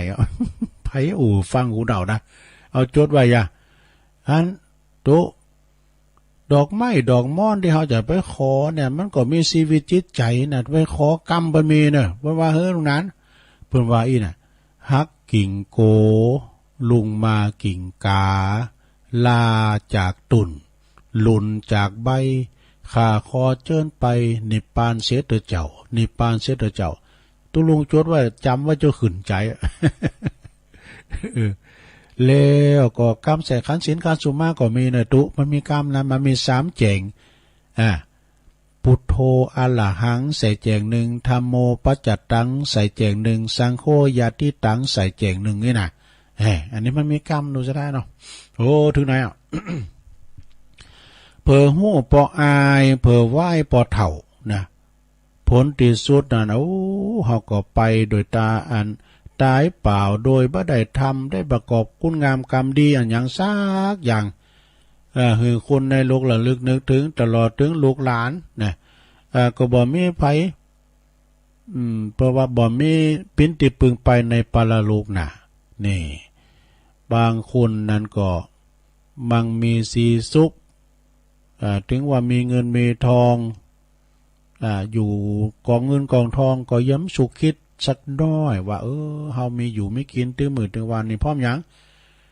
ก็เพราะว่าเฮาเคยสั่งบุญสั่งกุศลมาในจาดปังก่อนแล้วนะบางคนตุกไหลเขียนใจเลยเฮาก่อนเปิ้นได้ตาเนี่ยเนาะได้ทำนี่ป้าน่ะสูตรเปิ้นก็ว่าเนาะหลงเปิ้นก็ว่าไผไข่โรยก็หือตาลไผหืองามก็รักษาศีลเนี่ยไผไข่มีปัญญาก็เจริญเมตตาภาวนาเนาะส่วนมากก็จะนึกถึงคุณพระพุทธพระธรรมพระสงฆ์ปูนไก่ที่เฮาจะตายกาเนี่ยจิตจะออกหลักจากลางนะเพิ่นจะไปบอกว่าพุทโธเนอนะเจอไปสุมาขันเกี่ยวทั้งสามเนี่ยธัมโมเนออย่างนี้นะสองประมาทในรูปนี่หลงรูปหลงไหลว่าเฮานี่ปื้มอกปื้มใจเปิ้นตอนเขาเปิ้นตอมเปิ้นอันยอว่ารูปงามเนาะเนี่ยเฮาก็สู้จิตใจเห่อสู่อย่าลืมคือแปลว่าสังขารเป็นสิ่งที่แปรปรวนอย่าไปหลงอย่าไปลืมว่าทุกอย่างในร่างกายของเขาเนี่ยคือธาตุสี่ตรากิเลนเอาไปใจอันนั้นมันยาเนี่ยทุกสิ่งก็ประกอบด้วยธาตุสี่นะอนิจจังทั้งนั้นถ้าว่าธาตุสี่เนี่ยมันสามัคคีกันเขาก็ยุ่มได้นะข้อที่สามไปเลย สามประมาทในทรัพย์นี่หลงไหลในทรัพย์บ่ต้องไปหาการหางานนางกินนอนกินมีเงินมีทองแล้วสบายนะคุณนับหน้าถือตาเพลินมัวเมาอยู่ในความมั่งมีสีสุขจนลืมทุกสิ่งทุกอย่างลืมบุญบ่ทำกรรมดีบ่ได้สร้างนะซะนะมีเงินมีคำนี่เปิ้นบอกว่าปิ้นดาบสองคมนะซะนะดาบสองคมจะได้ตุก็คือว่าเฮาเอาไปใช้ตั้งที่พิษมันก็เป็นบาปนะพิษวินัยพิษกฎหมายโดยใจอย่างใดก็เฮาเอาไปจ่างเปิ้นจ่างว่านเปิ้นขาคุณใกล้นะอันนี้พิษแน่นอนแต่ว่าว่าปีนี้นะจะปิ้น9ตอดกะทินเด้อนะวางไปหาปันหมื่นใกล้นะอันนี้ก็ไปทางสวรรค์ไปทางบุญนะซะท่าเนาะเงินคำกำแก้วสะทาหากใหม่มาอยู่ตีแข็งเงินคำมันหายาก อันนี้ก็มี3ข้อในความประมาทนะ ในธรรมสบู่3ก่อนเอามาเราสู่ทู่กันฟังเนี่ยพี่น้องสะทาเด้อต่อไปนี่สะทาญาติโยมตุลุงก็ขอประกาศนี้หน่อยเนาะสะทาเนาะวันนี้ข่าวสารงานบุญก็มีนักแต่ว่าตุลุงก็ประกาศหลายนะประกาศผ่านนะตัวมาหำอยู่ที่เก่าอันนี้นะเปิ้นว่าหลายคู่น่ะประกาศผ่านเลยไก่นะขอขอบคุณตังอันนี้โยมสมพรนะรัตนังโยมสมพรรัตนังวันนั้นตุลุงก่อนนางรถไปโดยอาจารย์พระครูอภิวัฒนวิกรมไปเปิ้นนั้นไปดอยนางแก้วโยมสมพรนี่เปิ้นไปถวายเพลโดยแล้วก็เปิ้นถวายก้ามอินเทอร์เน็ตตุลุง300 บาทขอบคุณเด้อโยมสมพรรัตนังนี่เปิ้นเป็นลูกหลานของปครูบุญศรีรัตนังผู้อยู่ป่าเมิดพุ่นนะปีติ๋มเขานี่นะแล้วก็โลมทำบุญมาถวายเพลโดยเนาะแล้วก็คุณโยมชื่นใจไพรวันปางน้ำทุดอยสะเก็ดอันนี้ปนอ้อม3หลุดมาอ้อมมาก่อนแล้วก็อนาคอนดาไม่ใจพุทธอนามันงูนี่อะโลคาโดอย่างนั้นนะปนอุกเกินนะตุเนี่ยมันพิสรรพคุณปัญญาเนาะแล้วก็เอาเมงมาแล้วไม่นะขอบคุณเด้อนี่ก็ทำบุญไป แล้วก็อันนี้สายบุญที่เปิ้นสร้างวัดสร้างวาเนอะก็โดยมีแม่สายพินคำทิพย์นี่เป็นสะพานบุญประยุทธ์ต้องไฟด้วยแดนเปิ้นก็บอกว่าซื้อตีดินเนอะที่วัดเหล่ามนทาอีกกันเนาะก็มีปวันแม่บุญเพ็งโพธิบ้านต้องฝายเปิ้นก็ว่าเปิ้นซื้อตีดิน100 บาทเนอะ100 บาทแล้วก็มีแม่หลงเก่งคำแล้วก็อนุวงศ์นี่ก็ซื้อตีดินตันไว้ไปหนา100 บาทแล้วก็ผู้ช่วยวิรัตแม่สายพินคำทิพย์บ้านต้องฝายด้วยแดน1 ตารางเมตรนี่300 บาทเนอะอันนี้ตุลุงก็อ่านกระจือนะสะดาเปิ้นโอนสตางค์ไปปิ้นตีเรียบร้อยเนอะมันจะไปถามตุสตางค์ไปไหนอ่านว่านั่นน่ะอ่ำใจเนอะอันนี้เปิ้นสูงมากถึงอ่านและจืมได้นะ แล้วก็มีแม่หลวงพายปาละมีพร้อมลูกหลานเปิ้นก็อุทิศแผ่กุศลบุญตานไปหาปอเสาอีน่ะเนาะแล้วก็แม่หลวงล้อมแก้วนินนี่ก็แก้วนินเนี่ยเนาะแล้วก็ปอศรีวงศ์ปาละมีซื้อตีดินวัดเหล่ามนทา1 ตารางเมตรนะก็300 บาทต้องไฟด้วยแดนเนี่ยขอบคุณเนอะศรัทธาเนอะได้รวมทำบุญกันมากก็ขอขอบคุณมาณโอกาสนี้โดยแต่ว่าวันพุธก่อนนะตุลุงจะติธรรมวันนี้ก็ไปเนาะขึ้นไหนใดก็ว่าไปนะศรัทธาญาติโยมทั้งหลายอันนี้มันแต้นนี่ก็มีคำขอคิดหนึ่งเดี๋ยวกันเด้ออันนี้ปิ้นโต๊ะจุยนะเดี๋ยวลองมาก่อนนะลองโต๊ะจุยพอกันเด้อเราจะซีกับหนูนะตามที่เปิ้นขอฟังมานะเปิ้นว่าคุณรวยกดตุกเหมือนกันอย่างคุณรวยคนจนกดตุกเหมือนคนจนลองฟังก่อนเด้อคนรวยก็ปิ้นตุกเหมือนกันนะคุณที่มีอำนาจก็ปิ้นตุกเหมือนกันอย่าถือว่าเฮามีอำนาจวาสนาหันโหคุณติดตุกไหลเข็นใจเนี่ยคุณบางคุณมีเศรษฐีก็ตามอาจจะไปประมาทคุณที่หาเจ้ากินขามบางทีเฮาก็ได้เขานะเนาะมาช่วยเยการเยงานเนี่ยเนาะคนตุกก็หวังคุณรวยก็ปึงคุณรวยคนรวยก็ปึงคนตุกมันมีอาทรซึ่งกันและกันนะจะไปประมาทแม้แต่อันสัตว์ใหญ่เนี่ยนะ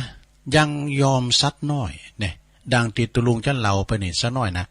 อันนี้ก็คือว่าตั้งแต่เจ้าสิงโตเจ้าป่าเนี่ยนะยังยอมหืนนูน้อยเนี่ยมีความพิจารณาได้ถ้าเราฟังเล็กๆน้อยๆนะราชสีห์กับหนูเนี่ยพินิธานนะสมัยก่อนแล้วหลงสมัยก่อนเขาเป็นละอ้อนน้อยนักเลนน่ะเนาะมันจะมีหมากับเงาก้ากระต่ายกับเต่าก้าน่ะแล้วก็อันราชสีห์กับหนูในบารมีดูครูบรรเราฟังอโมนแหละลูกมีราชสีห์ผู้ยิ่งใหญ่ตัวหนึ่งนอนรับอยู่ที่ใต้ต้นไม้อย่างสบายอารมณ์นะแต่ในเวลานั้นก็มีเจ้าหนูน้อยนะมันวิ่งซนนะขามราชสีห์ไปมาบาโกสักสีเจ้าป่าสักน้อยราชสีห์ก็หูซึกโตขึ้นมาเนาะสะดุ้งตื่นโอ้มองหันว่าหนูตัวนี้กระโดดโลดติ่นเลยแล้วแต่คุบละยับเจ้าหนูได้อยู่ในกรงเล็บแล้วนะราชสีห์นึกโกรธหนูนั่นก็ห้องตวาดขึ้นมานะอันราชสีห์ห้องตวาดขึ้นมาว่าไอ้เจ้าหนูน้อยเอ็งนี่ถือดีอย่างใดนะข้านอนรับอย่าวิ่งขามไปขามมาโกสักสีขาดซะน้อยกะคิงเป็นไผนะเอ็งเป็นใครอยากตายหรือยังไงนี่ข้าจะขย่ำเธอเจ้าบัดเดียวนี่แหละนะเจ้าหนูน้อยก็มีความโกรธตายตกอกตกใจโอ้ขอร้องวิงวอนท่านเจ้าป่าราชสีห์เจ้านายอย่าพึ่งข้าเลยขอเมตตาปล่อยข้าพระเจ้าไปเถอะคงมีสักวันใดวันหนึ่งนะถ้าเจ้าปล่อยข้าพระเจ้าไปนะข้าจะบาเริ่มพระคุณของตันเลยนี่แหละราชสีห์ก็โหละเข้ามาไอตัวเล็กตัวกระจ้อยลอยอย่างแกนี่เราจะมาช่วยอะไรข้าได้แน่ในมันข่มเหงบโดชะท่าเนาะประมาทความสามารถเปิ้นนะ มึงจะมาช่วยตอบแทนบุญคุณหยังข้าใดเฮ้ข้าเป็นเจ้าป่านะข้าใหญ่หรือเป็นมดในป่านี่นะไอ้นะแต่ก็เอาเถอะนะข้าจะถือว่าเป็นข้างแรกข้าจะปล่อยเจ้าไปราชสีห์ก็ปล่อย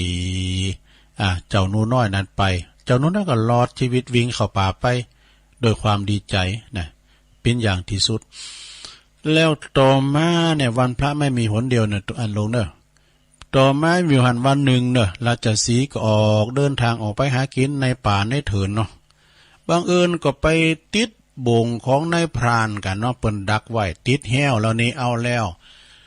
แม่แต่เจ้าจะพยายามราชสีห์จะพยายามใจกำลังอย่างขนาดไหนมันก็บรรลุโอ้มันเอาเจือกในหล่อนเนาะมาแฮดยิ่งดินก็ยิ่งแฮดก็ไปติว่าแน่นไปติว่านะราชสีห์ก็จุนปัญญาจะเยจะฮืดล่องควรค้างกล่องไปถึงป่ากะโทไปหมดมันว้าวไผก็ได้เด้อมาช่วยข้าเถิดข้าถูกบ่วงแฮดบ่วงลัดเลยเนาะแฮดก็เข้าใจอ่ะกะบ่วงลัดข้าจะขาดใจตายอยู่แล้วไอ้ดูมันมันห้องทุรนทุรายอย่างปลาติดเบ็ดนั่นกันเนาะพอดีเจ้าหนูต้นนั้นได้ยินเสียงราชสีห์ห้องควรคางจอยเหลือก็จำได้ว่าอันนี้มันเป็นเจ้าฤาษีวันนั้นก็จึงวิงวอนมาจึงวิ่งออกมาดูนะแลนมาพอ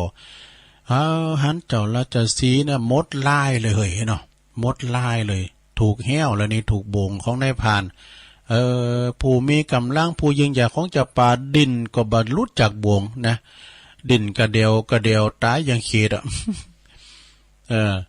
จึงเข้าไปหาแล้วก็พร้อมก็ถามไว้นะหนูเข้าไปหาดูโอ้ท่านเจ้าป่าท่านเจ้าป่าผู้ยิ่งใหญ่ท่านผู้มีพระคุณท่านผู้มีพระคุณต่อข้าท่านเคยช่วยชีวิตข้าท่านต้องการถึงข้าช่วยบ่ไอ้น่ะท่านใครคือข้าช่วยบ่สัตว์ตัวน้อยอย่างข้าถ้าช่วยท่านใดนะไอ้น่ะท่านจะช่วยใดนะเอาปดโถถามใดข้าใจข้าอึดอัดจะตายอยู่แล้วเจ้าราชสีห์นะช่วยข้าแล้วช่วยข้าเถิดราชสีห์ขอร้องนะได้สินะเจ้าหนูมาก่อข้าพเจ้าก็จะตอบแทนพระคุณของท่านที่ปล่อยข้าพเจ้ามาเนี่ยข้าพเจ้าจะช่วยท่านบัดเดี๋ยวนี้แหละไอ้น่ะแต่โอ้มีดนตรีด้วยว่ะอย่ารอช้ายายปินอีเกดมั้งหนูจิกกันเนาะหนูน้อยหนูมีหลายอย่างนะหนูปลุกหนูจิกลงบุญโหตัวลุงเนี่ยนะไม่ได้ตัวหมอกแมวเนี่ยเนอะมันจะเป็นสนามบอลมาจ้ะนี่ห้องทรงเนี่ยนะอันเดียวกันมันครบอย่างนั้นโคตรมันครบอย่างตัวลุงเอาทำนะทำยาวนะเอามาต่อย8 บ้าเดินมันก็ดักไปกำสักบูดเอาทำมายิ่มโกกำกึด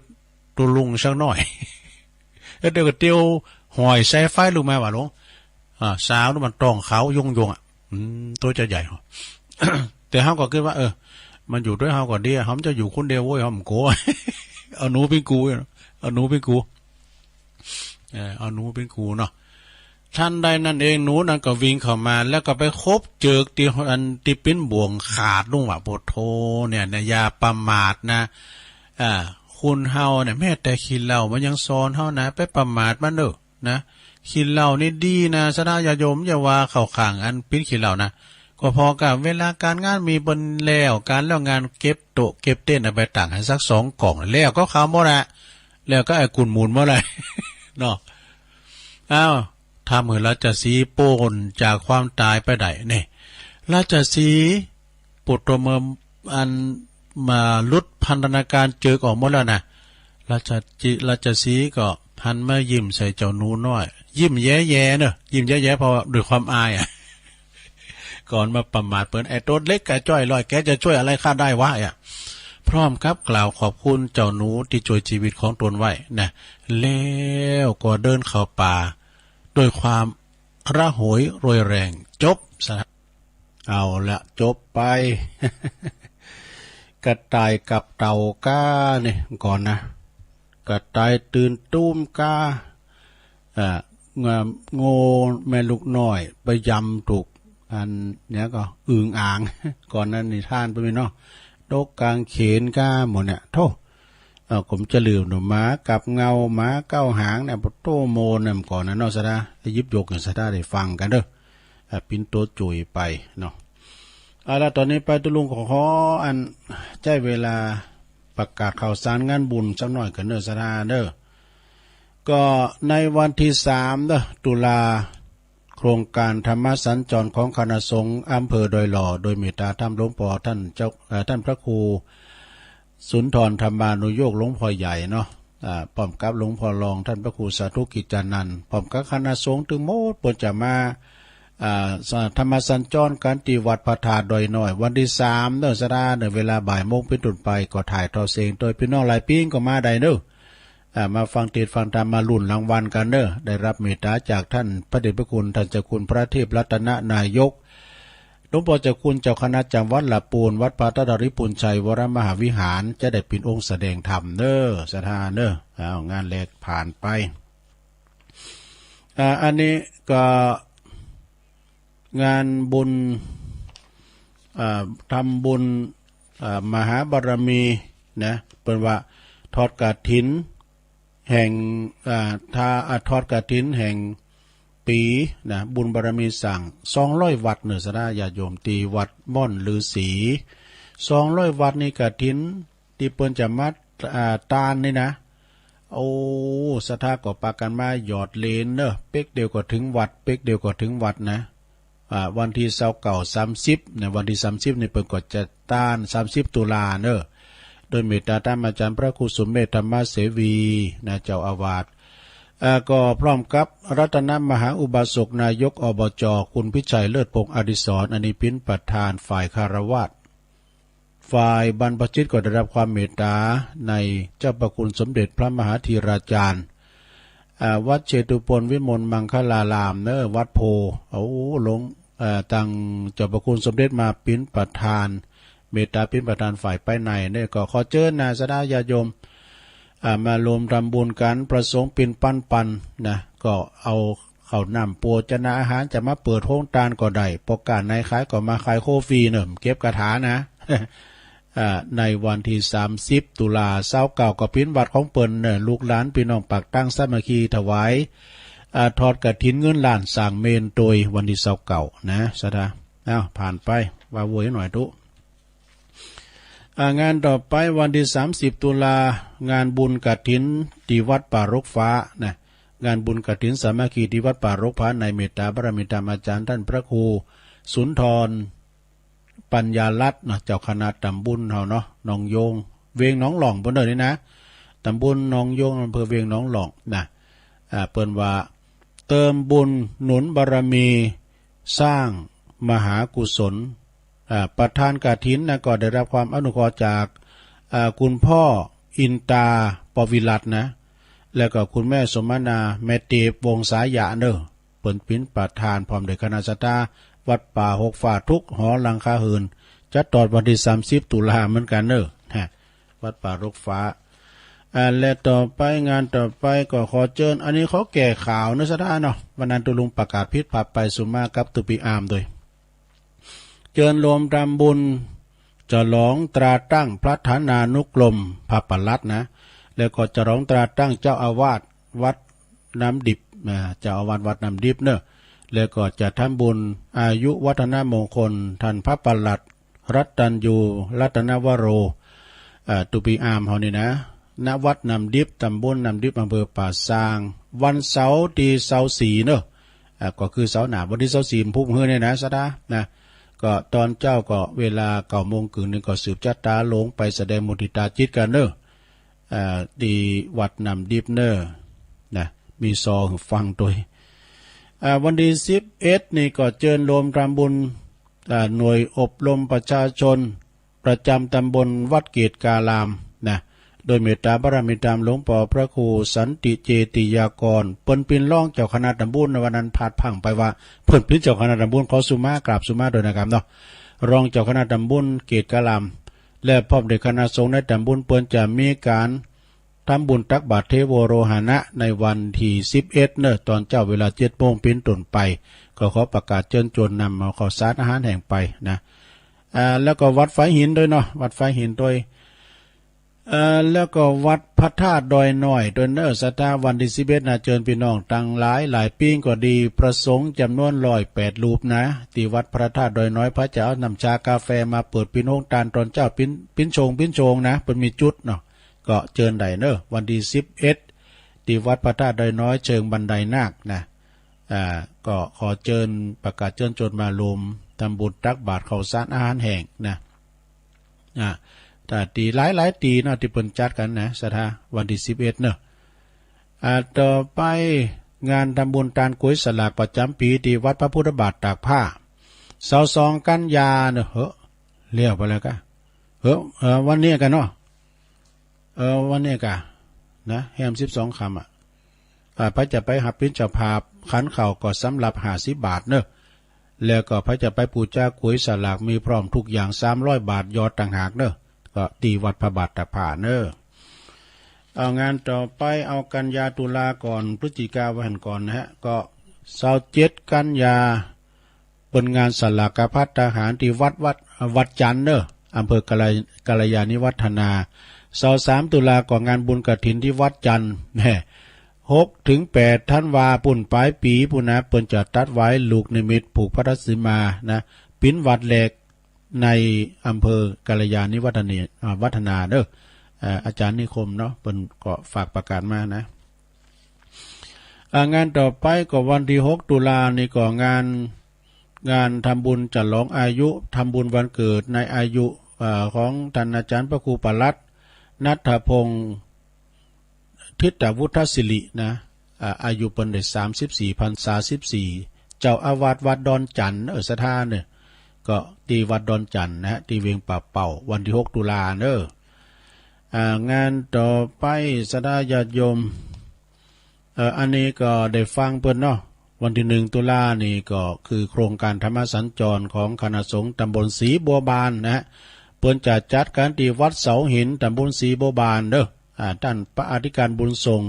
โสปนจิตโตเอกพลนะท่านพระอาจารย์เอกพลชุตินทโรได้ยินประกาศเตียนวัดเจริญน่ะเปิ่นออกประกาศวันจันทร์การตุลุงฟังกูเถอะก็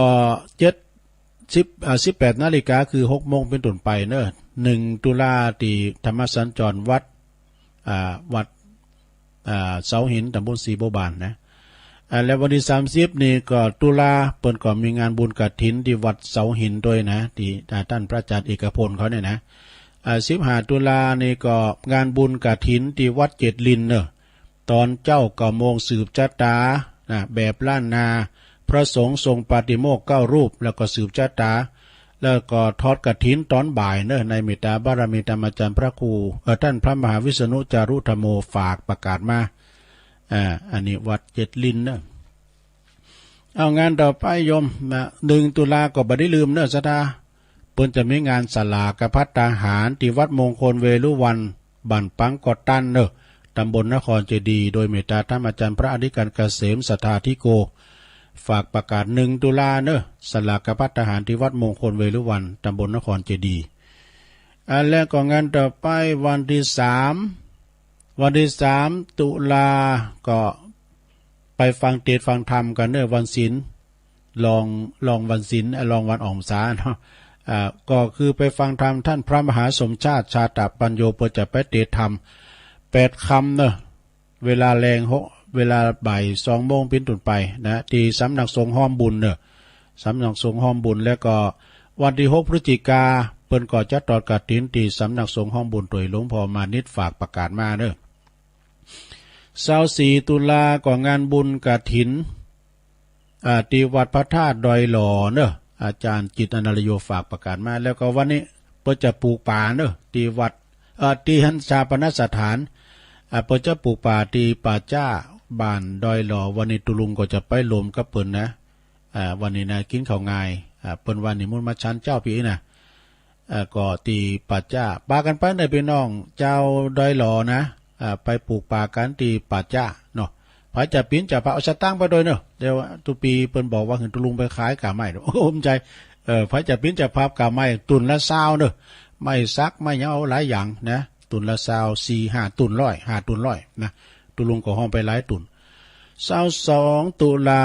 นะ22 ตุลาก็งานบุญกฐินที่วัดม่อนห้วยแก้วอาจารย์สมหวังนะฮะแล้วก็22 กันยาวันนี้ก็เนาะเพิ่นจะมีงานตีตานสังฆทานของวัดพรหมมงคลท่าล้อนะปนตอนบ่ายเนอะครูบานงหรือว่าท่านพระอริยทรัพย์แล้วก็วันนี้เหมือนกันนะตอนเจ้านี่ก็วัดวังผางนะวัดวังผางนี่เป็นตอนเจ้าตอนบ่ายก็วัดมงคลท่าล้อพรหมมงคลท่าล้อก็ขอประกาศอันนี้ก็ตั้งเครือข่ายวิทยุชมรมสกายก็ขอเชิญรวมทำบุญทอดผ่ากฐินสามัคคีมหากุศลเปิดบูรณะปฏิสังขรณ์ซ่อมแซมกุฏิโฮงหลังเก่าที่สุโทรมลงไปณวัดป่าปีวงเล็บพระเจ้าอมลิ้นหมู่4ตำบลศพแม่ขาอำเภอหางดงจังหวัดเชียงใหม่ในวันที่เก่าเนอะเป็นวันเสาร์ที่เก่าตุลานะฮะตั้งสกาย02ฝากประกาศมาก็ชมรมสกายก็พากันไปเนอะอันนี้วัดพระธาตุดอยน้อยเนอะนี่ก็งานบุญกฐินที่แรกก็ว่าวันที่16เนี่ยแต่ว่าเจ้าภาพเลื่อนมาเป็นวันที่15ประพิมพ์ไปแล้วนะบุญแจกเบิ่งอ่ะ ก็วันที่15 ตุลาเนอะก็เปิ้นจะมีงานบุญทอดกฐินที่วัดพระธาตุดอยน้อยก็ขอเชิญนะสถานลมทำบุญกันนะแล้วก็วันที่23 ตุลานี่ก็ที่บุญกฐินวัดผาเงือพระนารามนะฮะเปิ้นสร้างอุโบสถแล้วก็กุฏิทรงโดยของครูบาสายครูบาเนอะอันนี้ครูบาหล่าท่านพระธิการธงชัยวรธรรมโมพี่น้องดันบุญนาสุดแดนแห่งป่าสร้างพระเงือปุตโตเปิ้นปิ้นกันเนอะสายครูบานี่นะ1 ตุลาก็บ่ได้ลืมเนอะกินสลากปังกดต้านว่าไปละแล้วงานต่อไปสถางานต่อไปอันนี้ก็เจิญโลมทำบุญ23 ตุลา23 ตุลาพระเงือบก็ผ่านไปละนั่นแล้วก็งานต่อไปอันนี้ก็เหล่ามนทา12เนี่ยสะ12 ตุลาก็งานบุญกฐินวัดเหล่ามนทาพร้อมกับเปิ้นจะวางศิลาฤกษ์โดยเนอศรัทธาญาติโยมก็เปิ้นจะมากันหนักกันหลายพร้อมกับพี่น้องตามเมืองฝางก็จะป้ากันมาอยู่นะก็เชิญโลมทำบุญเปิ้นจะถ่ายทอดเสียงด้วยโดยเมตตาบารมีธรรมอาจารย์ท่านพระครูกัลยาณปราโมทย์อาจารย์สมหวังท่านพระครูอภิวัฒนวิกรมท่านพระมหาสมชาติชาตปัญโยแล้วก็ท่านพระอาจารย์วันใหม่เจ้าสำนักเนาะพร้อมโดยคณะครูบาอาจารย์หนักหลายนะประลงทรงเขานะฝ่ายบรรพชิตฝ่ายคารวะก็ขอประกาศเชิญชวน12 ตุลาก็ไปปักกันที่วัดเหล่ามนทา13 ตุลาก็งานบุญกฐินที่วัดสันตอทุ่งเศรษฐีเวงป่าเป่าเนอะเปิ้นจัดต้านศาลาโดยเนอะสถาเด้อบัดเดี๋ยวนี้เปิ้นก็เล็งนะปูกะเบิงใส่ปันลุ่มนะแล้วก็ยกพระขึ้นแทนกันไปเป็นตีเรียบร้อยและเปิ้นสั่งห้องน้ำรองรับศรัทธามหาชนคืนสีขาวเปิ้นจะไปกันหลาย10 ห้องกันเนอะห้องละ8 ปัน ห้องละ8 ปันเดี๋ยวนี้ตกวันละ4 ห้องเหลือแต่6 ห้องนะ10 ห้องนี่นะก็เจิญเนอะแล้วก็เมื่อค่ำยามคืนก็จะมีการพุทธาภิเษกสวดมนต์ตานด้วยนะเจ้ามากกว่าใครตาพระเจ้า13 ตุลาที่วัดทุ่งเศรษฐีสันตอนะและเพิ่นจะมีปล่อยหลวงด้วยนะมีโหวัดด้วยวะนะ14 ตุลาก็งานบุญกฐินที่วัดสันกาวานตำบลแม่กาเด้อแล้วพร้อมกันนั้นเพิ่นจะมีการวางศิลาฤกษ์สร้างพระธาตุเจดีย์ด้วย15 ตุลาก็ที่วัดสันตึงตำบลคงเปาเด้อเพิ่นก็จะมีงานบุญกฐินและก็พร้อมกับวางศิลาฤกษ์สร้างพระธาตุเจดีย์ด้วยนะฮะ16 ตุลาก็งานบุญกฐินแล้วก็วางศิลาฤกษ์พระธาตุเจดีย์ที่วัดซบแจมฝั่งซ้ายตำบลบ้านแปะอำเภอจอมทองใน16 ตุลาวันที่7 พฤศจิกายนก็งานบุญกฐินแล้วก็วางศิลาฤกษ์โดยนะวัดบ้านโป่งตำบลหางดงอำเภอฮอดเนอะ7 พฤศจิกายน24 กันยาวันเสาร์นี่ก็ไปปักกันเนอะที่วัดปักทางเจริญเปิดจะมีการทำบุญถวายสังฆทานตานผัดลุมเดิน12เนี่ยนะคือว่าเปิดจัดต้านละนะ ตีวัดปักตั้งเจริญก่อประกาศเชิญชวนนะสถางานต่อไปสถาญาติโยมทั้งหลาย5 พฤศจิกาก่อวัดหนองเหงเนอะตำบลสันติสุขอำเภอดอยหล่อฮะเนี่ยโดยเมตตาท่านอาจารย์พระครูวรธรรมานาถเปิ้นจะทำบุญใหญ่เนอะจะลองอายุวัฒนมงคลครบ60 ปีตอดกฐินตัวงานบุญใหญ่5 พฤศจิกานะแล้วก็งานต่อไป5 พฤศจิกาก่องานบุญกฐินสามัคคีวัดบ้านเกิดของอาจารย์ท่านพระมหาสมชาติชาตปัญโยติจะถอดการที่วัดทุ่งโป่งอำเภอเมืองปานบนเนอะ5 พฤศจิกานะอาจารย์มหาเปิ้นก็ไปช่วยแค่กูงานนะมนุษย์ล่องหนบึดโผทั้งนั้นบึดโผทั้งนี้ โดยความตั้งใจเลยว่าจิตอาสา23ทุกวันทุกเดินนะก็ตั้งคณะสถาวัดศาลาโดยเมตตาบารมีธรรมหลวงพ่อท่านพระครูโชติสุวรรณสอนเจ้าอาวาสพร้อมกับคณะสถาของบ้านวัดศาลาและตำบลน้ำแพร่อำเภอหางดงเปิ้นจะทำบุญอุทิศถวายทักษิณานุปทานแด่ครูบาเจ้าอินตากตปุญโญหลวงปู่พระครูพิพิธปุญญาภิรักษ์ทุกเดือนของวันที่23เนอะก็ไปฟังเทศน์ฟังธรรมกันในงานสมโพธิจะร้องเหมือนกันนะ23 24 พฤศจิกาปุ่นเนอะต่างวัดโหหวยตำบลหนองยงอำเภอเวียงหนองล่องเปิ้นจะมีตอดกฐินด้วยแล้วก็มีการต้านวิหารใหม่ด้วยวันที่23นะก็จะมีการบวงสรวงแล้วก็มีการสวดมนต์ตานพุทธาภิเษกเบิกเนตรทั้งหลายอย่างนะ23 24นะก็ถวายต้านแล้วก็เบิกเนตรแล้วก็ถวายต้านกันต่อไปที่วัดโหหวยตำบลหนองยงอำเภอเวียงหนองล่องโดยเมตตาท่านอาจารย์พระอธิการพัทยาประภัสโรนะ6 พฤศจิกากว่างานบุญกฐินที่วัดดอยแดนเนอตำบลเหล่ายาวท่านพระอธิการสุทัศน์ท่านนันชัยโยตังปออดุลเขาก็ดีตังปอสมคิดเขาปอหลวงศรีวังบางคมเนี่ยเขาไม่จำปีวงฟัน ประธานกฐินพิธีก็คุณอัมพาพันธ์นะฮะกิ่วแก้วอิ่มนะพร้อมกับคณะเนอะ6 พฤศจิกายนนะที่วัดดอยแดนต้องฝ่ายดอยแดน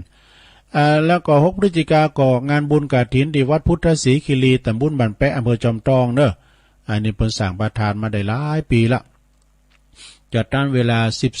13.39 นะของพระอาจารย์วรรณชัยชยานันโท6 พฤศจิกายนที่วัดพุทธศรีคีรีก็ขอประกาศเชิญชวนพี่น้องศรัทธากำปิกเปิ้นเอาฝากหมุนหือโดยกะลำปีปอดโลกหือโดยนะ7 พฤศจิกายนก็เชิญรวมทำบุญใหญ่เนอะเททองหล่อพระพุทธรูปเจ้าที่วัดเหล่าป่าตานอำเภอแม่แจ่มโดยเมตตาบารมีธรรมอาจารย์ท่านพระครูประหลัดบดินทร์ศิลสังวโรท่านพระอาจารย์เบิ้มนะเปิ้นก็จะมีการหล่อพระพุทธรูปเจ้าพระประธานนะ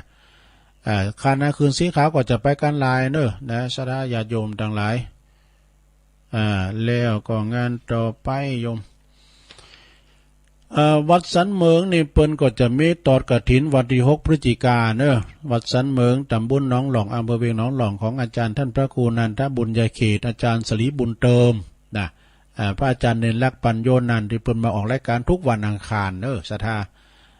ที่วัดสันเมืองวันที่6 พฤศจิกายนแล้วก็มีงานต่อไปศรัทธาญาติโยมในมือตุลุงยิ้มมีอะไรเสียงเลยถ้าว่าวิทย์ขาดอันใดก็ขอสุมาด้วยเนอะศรัทธาเนอะวิทย์ขาดอันใดที่ไม่ได้กล่าวก็ขอโทษกับปีกำดอกเปิดมือถือก่อนจะอ่านทั้งลายกันนะโยมนะอ่านทั้งลายก็มีโอ้แม่ยายจันเวงตาการเนอะเจริญปอนตักมาแล้วเนอะแล้วก็อันนี้ก็คนดอยนกยุงนะไหวสาบารมีธรรมหลวงป่อนะครับเนอะชมรมสกาย72โดยว2ว8สาวยองลำพูนโดยตักมาด้านลงนะฮะท่านนันชัยอันนี้คนดูแลควบคุมเสียงจากปุ่นเนอวัดห้วยตองซักเนอะเจริญพรเนอะนิยมนรงชัยท่านนันลงนะท่านนันชัยนะแล้วก็ท่านพระอาจารย์สมเพชรปัญญาโนวัดป่าไผ่บ่อท้องไหวสานะครับเนอะแล้วก็แม่จิรพันธ์โมป้อเปิ้นก็อยู่ปุ้นน้องโบแม่ขจารฟังอยู่ชัดเจนดีเจ้าแม่หลวงสายฝนจันกุณะพี่น้องหลายปิ้งน้องผ่าขาวเนอะจิตอาสา แม่มนฤดีจากพุทธนิมิตโดยนะฟังอยู่ไอ้บรรจงกันทวงศ์นี่ก็ตัวแทนพี่น้องนำดิบเหนือนะแม่หลงสุมาลังกาพินบ้านปางหาเนื้อตำบลเมืองจีฟังอยู่เจ้าโยมชื่นใจไพวันจากปางน้ำทุโดยก็แท็กมานะฮะโยมอารีจากปุ่นตนเปานะฟังอยู่เจ้าแม่ชีกันธนิสัยยะจากปูนเวงป่าเป่าแม่สุทัศน์ดีมูลจากแสนพรมทุ่งปีฟังอยู่เนอปลงมงคลมูลชีพเนอปลงรวยเฮานะเจริญพรปลงด้วยในไหวสาครับฟังเพลงเก่าก็มนดีเนี่ยโยมพี่ยุพินหอมอาลาปีน้อยฟังจากบ้านแม่โยกเนื้อกลางเว้งเชียงใหม่หน้าศาลากลางเชียงใหม่ท่านเจ้าอธิการวิชาสุจินโนเจ้าคณะตำบลมงน้อยเจ้าวัดป่าตานไหวสาตุปิชานะครับเนอะแล้วก็เจริญพรไปตังปครูสุทัศน์กันทวังปครูปินประจานด้วยก็ลาออกจากครูแล้วในตัวปดกเกษียณแล้วเขาเอามาวัดให้มาก็โจยวัดไปนะโจยวัดโจยว่าไปป้าทิมจากป่าแดดฟังอยู่เจ้าแล้วก็แม่ครูทองคำที่วองคำนี่เปิ้นอยู่ปุ้นป่าอยู่เสาหินสีโบบานนะขอบคุณเจ้านะตัวลุงโจยประชาสัมพันธ์ได้ยินฟังตูปีเอกพลนะกะเปิดออกรายการตัวลุงติดตามกูเตอนะแล้วก็เอามาประชาสัมพันธ์แม่แดงอัมพรเนอะแม่แดงอัมพรเต้นดอกไม้โดยโอ้จังซอมากำลุนเลยเหรอแม่สายพินกัลยากราบไหว้สาเจ้าตุลุงจบเนี่ยตักตังลายปิ้นตีเรียบร้อยต่อไปจะเปลี่ยนบรรยากาศด้วยสถานเนี่ยจะเปิดสายนะสถานเนาะแต่โทรมาก็โทรมาที่เบอร์0899556506นะเจริญปอนเจ้าไหว้ซาเจ้าวันนี้ไม่น้อยมุดก่อนในวันหนึ่งเจ้าคือตัวว่านี่ได้ยินท่านพระครูอภิวัตรเนาะเปิดเทปปี61นะเจ้าพระครูสมเด็จเป็นเทศเลิงบุญกิริยาวัตถุ10 ประการนะเจ้าเตเก่าคอนั้นเฮาสามารถทำได้เทปเก่าเทศนาใหม่เฮาบุญสำเร็จด้วยกันจะได้ทำเฮาทำไม่ได้นะเจ้าเทมันก็มีจงวางหรือเฮาทำได้นะเจ้าเนาะคือถือโอกาสแล้วตอนนี้ตายปัญหาธรรมะนะเจ้าคุณตอบก็ได้ปัญหาธรรมะเนาะได้บุญคุณถามก็ได้บุญนะเจ้ายายจะถามว่าพระพุทธเจ้าไปโปรดพระมารดาบุญสวรรค์จันทร์ฟ้าเป็นพรรษาดีอย่างนี้นะเจ้ากำยองวันละกามนะเจ้ากำว่าหน้าโจนะเจ้าเรว่าหน้าตั้งนะเจ้าไว้สาเจ้าสาธุพระพุทธเจ้าไปแสดงธรรมกับพระพุทธมารดาพรรษาตีเต่าใดเนอะตอบมาเจริญป้อนไว้สาเจ้าตุลุงแม่สวรักษ์เจ้าฟังตุลุงอยู่นะเจ้าชัดเจนดีนะเจ้าชัดเจนดีเจ้าบาทอุดมเจ้าชัยปราการเนาะเจ้าไว้สาเจ้าตุลุงเจริญปอนเด้อสาธุสาธุชัยปราการมาละนะเจริญปอนเจริญปอนติดแล้วเอาเข้ามาใหม่เด้อตุลุงใจเย็นอย่างมันเจริญปอนปรับไว้สาครับตุลุงปอนน้อยบุญปันเจริญปอนป่ะวันนี้ฟังตุลุงหัวเพื่อสะดุ้งตื่นตุลุงพอสปีติโยล่ะถ้าปินสังปินยังแหละฟังหาตุลุงอยู่แล้วมันลูกใจหนวดตาตัวเนี้ยปินยังปรับไว้สาตุลุงเลยเป็นกำลังใจตัวเองมาช้าดีกว่าไม่มาปอนน้อยบุญปันมโนครจากเสาหินฝางเจริญป้อน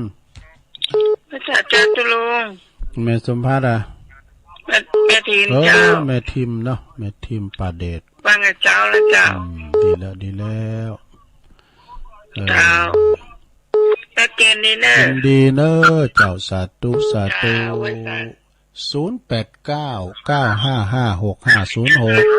นี่ละกะนิมนต์เลยครับจากไว้สาครับเนาะมือที่3มันถึงยุ่งแต่ขนาดเป็นซักก็ยังไม่เป็นมือที่3มาจิ้งจอกงัวเพิ่นก็อยู่ดีเหงาเพิ่นก็อยู่ดีไปอยู่ประโยงก็เพิ่นฆ่ากันทั้งอยู่ก็เพิ่นตีกัน แล้วเพราะว่ามือที่สามมันถึงไปยุ่งไงมันจะมีบดีบเดียวเนาะไม่แต่ไทยนะตั้งแต่ท้ายมานะแล้วก็หนูก็ช่วยพวงอยากจะสีไปประมาทเพิ่นโดตัวไปจ้อยรอดมึงยังหยังกูได้ตัวเต่าไปหยังกูหย่อมก็เบนกูหย่อมก็เบนนะกะนี่โดยท้ายก็ได้เปิดไอ้เบนนั่นเนาะครับผมพรรษาที่5เนาะอันนี้ตายปัญหาใหญ่น้อยเนอะโอ้จะถูกก็นะเดาเอาก่อนเพราะมันกึดใจหลอนรอเนาะครับพรรษาที่5เนอะที่ไปปลดพุทธมารดาเนาะครับปัจจัยก็ใกล้เคียงเนอะครับผมกับภาษาครับหลวงลุงพรรษาที่5เนอะในหลักต่อมา1ทันละเจริญปอนกราบไหว้สาครับกราบไหว้สาครับหลวงพ่อมานิดเอาเห็นน้อยเนาะครับถ้าเขามีอำนาจวาสนาเป็นใหญ่เป็นโตอย่าไปใช้กำลังมันจะแย่อำนาจคู่กันอันก็ราชสีห์กับสายกับเด็กกับโดนปาจิ้นเป็นดินเรื่องอันคนน้อยคนนิดคนอายุน้อยพรรษาน้อยอย่างเราตั้งเด้อที่น้อยกว่าเราไม่ได้ไปข่มไปคู่กันเนาะต้องหักกันแป้งกันจะแถมอย่างทุลุงนี่อู้กับเดียวเลยแต่ว่าเนี่ยไปแอลหาไม่น้อยบุญยองแสพันเลยก็ฝากความเคารพคิดถึงที่ลุงยองก็เลยยืนโทรศัพท์มาอู้หน่อยหาไม่จันสมพลท่านอยู่ก็คือไปบอกบุญตัวเพื่อนมันจะแอลไปได้นะติดมาว่าเสียกรรมโอ้เสียดายแต่ไม่ได้ตัวลุงยองมาเป็นว่าเนาะถ้าได้ตัวลุงยองมาแข่งใส่ครับเป็นยังหลักและไงใครก็ฟังได้เดือนนี้ผมจะพยายามเอาคำว่าเข้าสู่หัวอกหัวใจของพระธาเนาะก่อนที่เขาจะแต่งอย่างต่อไปก่อสร้างแต่งรูปสักว่าคุณค่าของการแต่งวัดแต่งวาเลยนะเป็นอย่างที่เป็นประกาศตะเกียบน้อยประกอบคุณทุลุงเนอะเปิดกันเองบนว่าเราไปเยี่ยมทุลุงกันเป็นมาหลายวัดครับมาท่านพระครูท่านพระครูอธิวัตรก็ไปนะผมว่าวันใดได้ลงไปที่วัดเต่ามณฑาเนอะต้องไปทำบุญทำทานไปเรื่อยๆนะทุลุงเนาะครับเอาทานไปต่อบุญนั่นจะตอบสนองเอามาเลยบางเรื่องนักของมาเลยเป็นบุญเป็นกุศลนะครับผลกับตัวเขาต่อไปแล้วก็ต้องหลายด้วยเนาะครับผมสาธุหลวงพ่อมานิถาวโรสำนักสงฆ์ห้อมบุญเด้อเจริญพรเจ้าไว้สาเจ้าตะลุงเจ้าเวียนเฝ้าเจ้าแม่ชีกันทนีเนาะเจ้าใส่แล้วเจ้าฟันอยู่ตลอดบ่ได้โทรบ่ได้เจ้าเจ้าเดี๋ยวยินดีแม่นักเด้อเจ้าสาธุ0899555656เจริญปอนจะได้สัตว์เจ้าตะลุงแม่สีทอนกะน้องโบเนาะเจ้าติดลุดหลายเที่ยแล้วน้องโบใจปราการเจ้าชัดเจนนี่เนี่ยมาเจ้านี่นะฝนตกแล้วเนาะเดี๋ยวเมียกะมาต้นละเจ้ายอบอย่างให้พองก็ดีอะนะเดี๋ยวน้ำมันแห้งให้พอก่อนเจ้าไว้ยินดีสาธุเจริญปอนดูกันไว้สารันเจ้าแม่อยู่ไหนอินเดนินซิตี้อยู่แม่ซื้อน้อยมึงฟังนะฟังจันทร์บอกสวัสดิ์เจ้าโดนฝน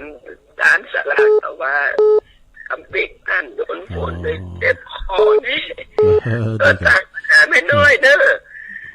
องค์สมเด็จพระสัมมาสัมพุทธเจ้าไปโปรดพระพานนันดาที่ฉันได้ดึงผลอันพรรษาที่7นะเจ้านี่7เนาะขอบคุณมาอินเดนินเด้ออันนี้ตอบกันตอนที่7ก็พี่ยาปันหอมปันหายเด้อนะกินยาปันหอมปันหายอันนี้ฟังมาละเจริญปอนไม่ทัดเจ้าเด้อจำได้จ้าไหมฟังอยู่เด้อแม่ดีอ่ะฟังอยู่แม่วันดีตั้งใจเด้อสุวรรณล้อมป่าสร้างน้อยมาแล้วชัดเจนเลยได้ ดีแล้วขอบคุณแม่ดีเนอะแล้วขอบคุณแม่วันดีนักๆอันนี้ป่าสร้างหน่อยกว่านั้นนะหลายน้ำทาเจริญปอนข้าพเจ้าเจ้าตัวหลวงฟังอยู่เจ้าแม่สมพัฒน์เนาะเจ้าชัดเจนดีเจ้าแม่สมพัฒน์แม่ย่อยสันทรายอากาศเย็นนะหน่อยน่ากะยินดีเนอะเจ้าเป็นกำลังใจให้เจ้าตูผูกได้สอดทำตูอุ่ยมาติดนะตูปีสมเพชรเขาเนาะเจริญปอนว่าสาธุร้านนั้นว่าเพื่อสาธุด้านฟังอีกนะครับปนานอันนั้นเนอะนะโอ้โหชัดเจนดีอันนี้พี่น้องบันไกเนอะพี่น้องเวียงสาวันนี้ตื่นไหววันนี้ลุงตื่นมาก็ไปเป็นยังเก่งเลยเป็นยังครับยินดีนะปอเนอะสาธุก็เดือนคุณทรงไหวอย่างเขาเนี่ยถ้าเกิดกินยาดูเปิดหัวคิงโอ้พอถ้าหาโมงเลยนะแต่ตุลุงยังแควนหน่อยไม่ได้กินยามันก็รับดีอยู่เจริญปอนตุลุงแม่บุญพินเนาะเจ้าฟังตุลุงเนาะตุลุงมากังแล้วที่ว่าเขาเรียกตุลุงเนี่ยว่าวันที่3 กันยายนวันนั้นนะกับวันปดโตการว่าอูพิษหน่อยเนี่ยเปิ้นโตหลังไม้ตัวโลอ่ะใจแล้วอีกอ่ะลุงไม่ค่อยคิดลืมเนี่ยตุลุงระวังตอนที่ลาดสีกับวันหนูก็สมัยโยมแม่บุญพินเป็นอันนักเรียนต้นละรู้เนาะโอ้เมื่อนั้นเนาะจะเล่านิทานทั้งวันละเรื่องนั่นน่ะเนาะวันละเรื่องเลือดติดละเรื่องมูจำไม่ค่อยได้หรอกคู่คนจึงเอามาเล่ารู้แต่กะก่อนคู่บนเรานิทานโม้น่ะวันที่เช้านั่นตอนบ่ายไม่ได้ฟังตุลุงสักคำมั้งไปปีนเลยนะไปเจ้าเลือดผลเลือดดีทุลุงดีแล้วข้าวคนเธอกินข้าวน้อยก็แม่กินข้าวนะซื้อข้าวเจ้ามา10 บาทนะกินได้3 ถาดมันกินข้าวนักคนเมื่อกินนักอ่ะน้ำตาลมันจะขึ้นดูจะไปเจาะเลือดดีแล้วเนอดีแล้วปลอดภัยแล้วอยู่นี่มีสุขนะแม่เนอะสาธุตุลุงก็เปิ่นกินข้าวนั่งเลยตุมันเบรกอยู่เจริญปอนไม่ใช่เจ้าตุลุงไม่อุ้ยฟังยังนะเจ้าอุ้ยอินแม่สาบเสมอไม่ใช่เจ้ายินดีเนอะอุ้ยเนอะอ้าวเจริญปอนอันนมัสการเจ้าแม่ฟังยังนะเจ้าอันนี้อันอยู่ปูนสลับปีแม่สุกแก้วเนาะเจ้าจากสีโพธารามเจ้าฟังอยู่ยินดีแม่นักเด้อแม่เด้อเจ้าสาธุเอาทำสายเนี่ยสนะเจริญปอนเจริญไม่ท้องอ่ะลูกสาวเจ้าอุ้ยเสาไอ้การสมัยเนี่ยเขาเป็นนักเรียนเนี่ยเขาก็ได้อ่านแล้วได้เล่าได้กะกระต่ายปืนตุ้มมันยังก็มีหลายเรื่องแล้วก็กระต่ายกับเต่าก็เนี่ยนะมันแข่งกันนะเนี่ยม่วนดีแล้วนึกที่เก่าที่หลังของนักเรียนไม่น่ะเมื่อสมัยใดสมัยใดวะเนาะหลังที่เขาคิดไปเป็นแค่7 ปีอย่างเงี้ยเนี่ยมีแต่หึงละมึนละนี่ขอบคุณอุ้ยสาวเด้อคุ้มตะวันเมืองวะจ้าตัวโอ้ในบนฟังเป็นลุงทองแล้วเจ้าโอ้ยตื่นเจ้าตื่นมาจับลุงออกพอดีอ่ะเป็นลุงทองอ่ะอันนี้ได้ป้อน2 รอบอันนี้นะเจ้าผู้ก็ฟังแถมผู้ก็ทำฟังแถมผู้ก็มาอยู่สายเจริญปอนสายที่17ภาษาเจ้าตุลุงแม่ฟังอยู่เนอแม่น้อยอุตุดีมันไหลนะน้อยลำปางเจ้าทางบุญจังหวัดฟังเป็นตี3พอตุลุงดีกันดีก็ไม่หลายๆเนอะเจ้าไว้สาเจ้าฟังทุกองค์เนอเจ้าขอบคุณกูเสงกูสายเนอะตุลุงเขาสุมาเนี่ยเพราะว่าเดี๋ยวนี้มันจะล่ำเวลาเปิ่นเนาะไปมา56 57แล้วแม่น้อยกาดนัดเด้อผู้ก็มาเฉลยดีๆแม่สวรรค์ใส่ปาการปน้อยบุญปั่นมโนครเสาหินฝางเด้อ แม่ทิมป่าแดดนะสามเณรเอาลักปัญโยนานไปกดไตว่าพรรษาที่5หลวงพ่อมณิษฐาวโรสำนักสงฆ์ห้อมบุญโดยแม่จีกันทนีสายยะเวียงป่าเป่าแม่สีทรหนองบัวชัยปราการแม่อินทนินฝางปิ่นวัดไปหน่อยกินหญ้าได้แม่เด้อแม่วันดีสุวรรณล้อมนี่ป่าสร้างหน่อยเด้อนี่แฟนครับประจำละมึนละ แต่เพิ่มโทมได้ลูกแม่สมผัดแม่ย่อยสันทรายปออันนันเด้อปอนันอันนันจากเวียงสาเมืองนานบ่รู้นี่พี่น้องบ้านไกแม่บุญพินอำโคตโรงพยาบาลลานนาเด้อแม่อุ้ยอินแม่สาบสะเมิงแม่สุกแก้วศรีโพธารามจากสารพีอุ้ยเสาคุ้มตะวันเด้อเมืองวะนะแล้วก็แม่น้อยอุดดีบ้านไร่นาน้อยจากลำปางฟังจากบุญญาวาสโดได้17 สายอยู่กับพอดีอยู่เนาะสดาญาโยมเนาะเอาละตุลุงก่อนนำรายการจากลาสตาไปก่อนให้มันแต้นโทรก่อนพุกจะไหวโทรหนักหน่อยเนาะตุลุงอุพิษอุตุก็ขอสมมาอภัยตัวขอบคุณสถานีกูเสงกูสายกูพื้นด้วยขอบคุณสตาญาโยมทั้งหลายด้วยสปีติโยวิวัจจันตุสัพพะโลกโควินาศตุมาเตภวัตวันตรายโยสุขีตีคายุโกภวะอภิวาตานาสีลิสานิจังพุทธาปัจจายโนจัตตารโอธรรมาวัฏันติอายุวันโนสุขังปะลัง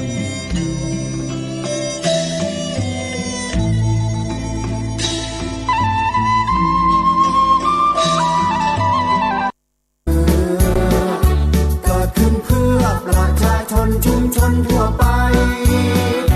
โยงพิจิตรพิษณุโลกพะเยาเชียงใหม่สุโขทัยเชียงรายแพร่แม่ฮ่องสอนเราเชิดชูชาติศาสตร์กษัตริย์และรัฐธรรมนูญเราเกื้อกูลบริการกันทุกองค์กรลำปางตากอุตรดิตถ์ร่วมคิดร่วมปอนสิ่งแท้แน่นอนเป็นสื่อกลางสร้างสรรค์สิ่งดีกำแพงเพชรชรบูรณ์ลำพูนน่านเราร่วมประสานงานสิ่งสำคัญนี้เชื่อมโยงกันนครสวรรค์อุทัยธานีเครือข่ายนี้มีชื่อว่าวิทยุชุมชนชนทั่วแคว้นแดนไทยนี้มีเสรีสิทธิ์แสดงความคิดเสนอแนะและเหตุผลสื่อถึงกันเข้าใจกันทุกบ้านตำบลวิทยุชุมชนโดยประชาชนเพื่อชุมชนของไทย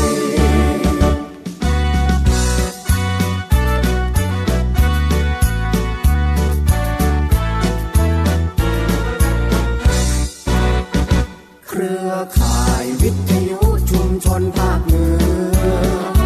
เกิดขึ้นเพื่อประชาชนชุมชนทั่วไปโยงพิจิตรพิษณุโลกพะเยาเชียงใหม่สุโขทัยเชียงรายแพร่แม่ฮ่องสอนเราเชิดชูชาติศาสตร์กษัตริย์และรัฐธรรมนูญ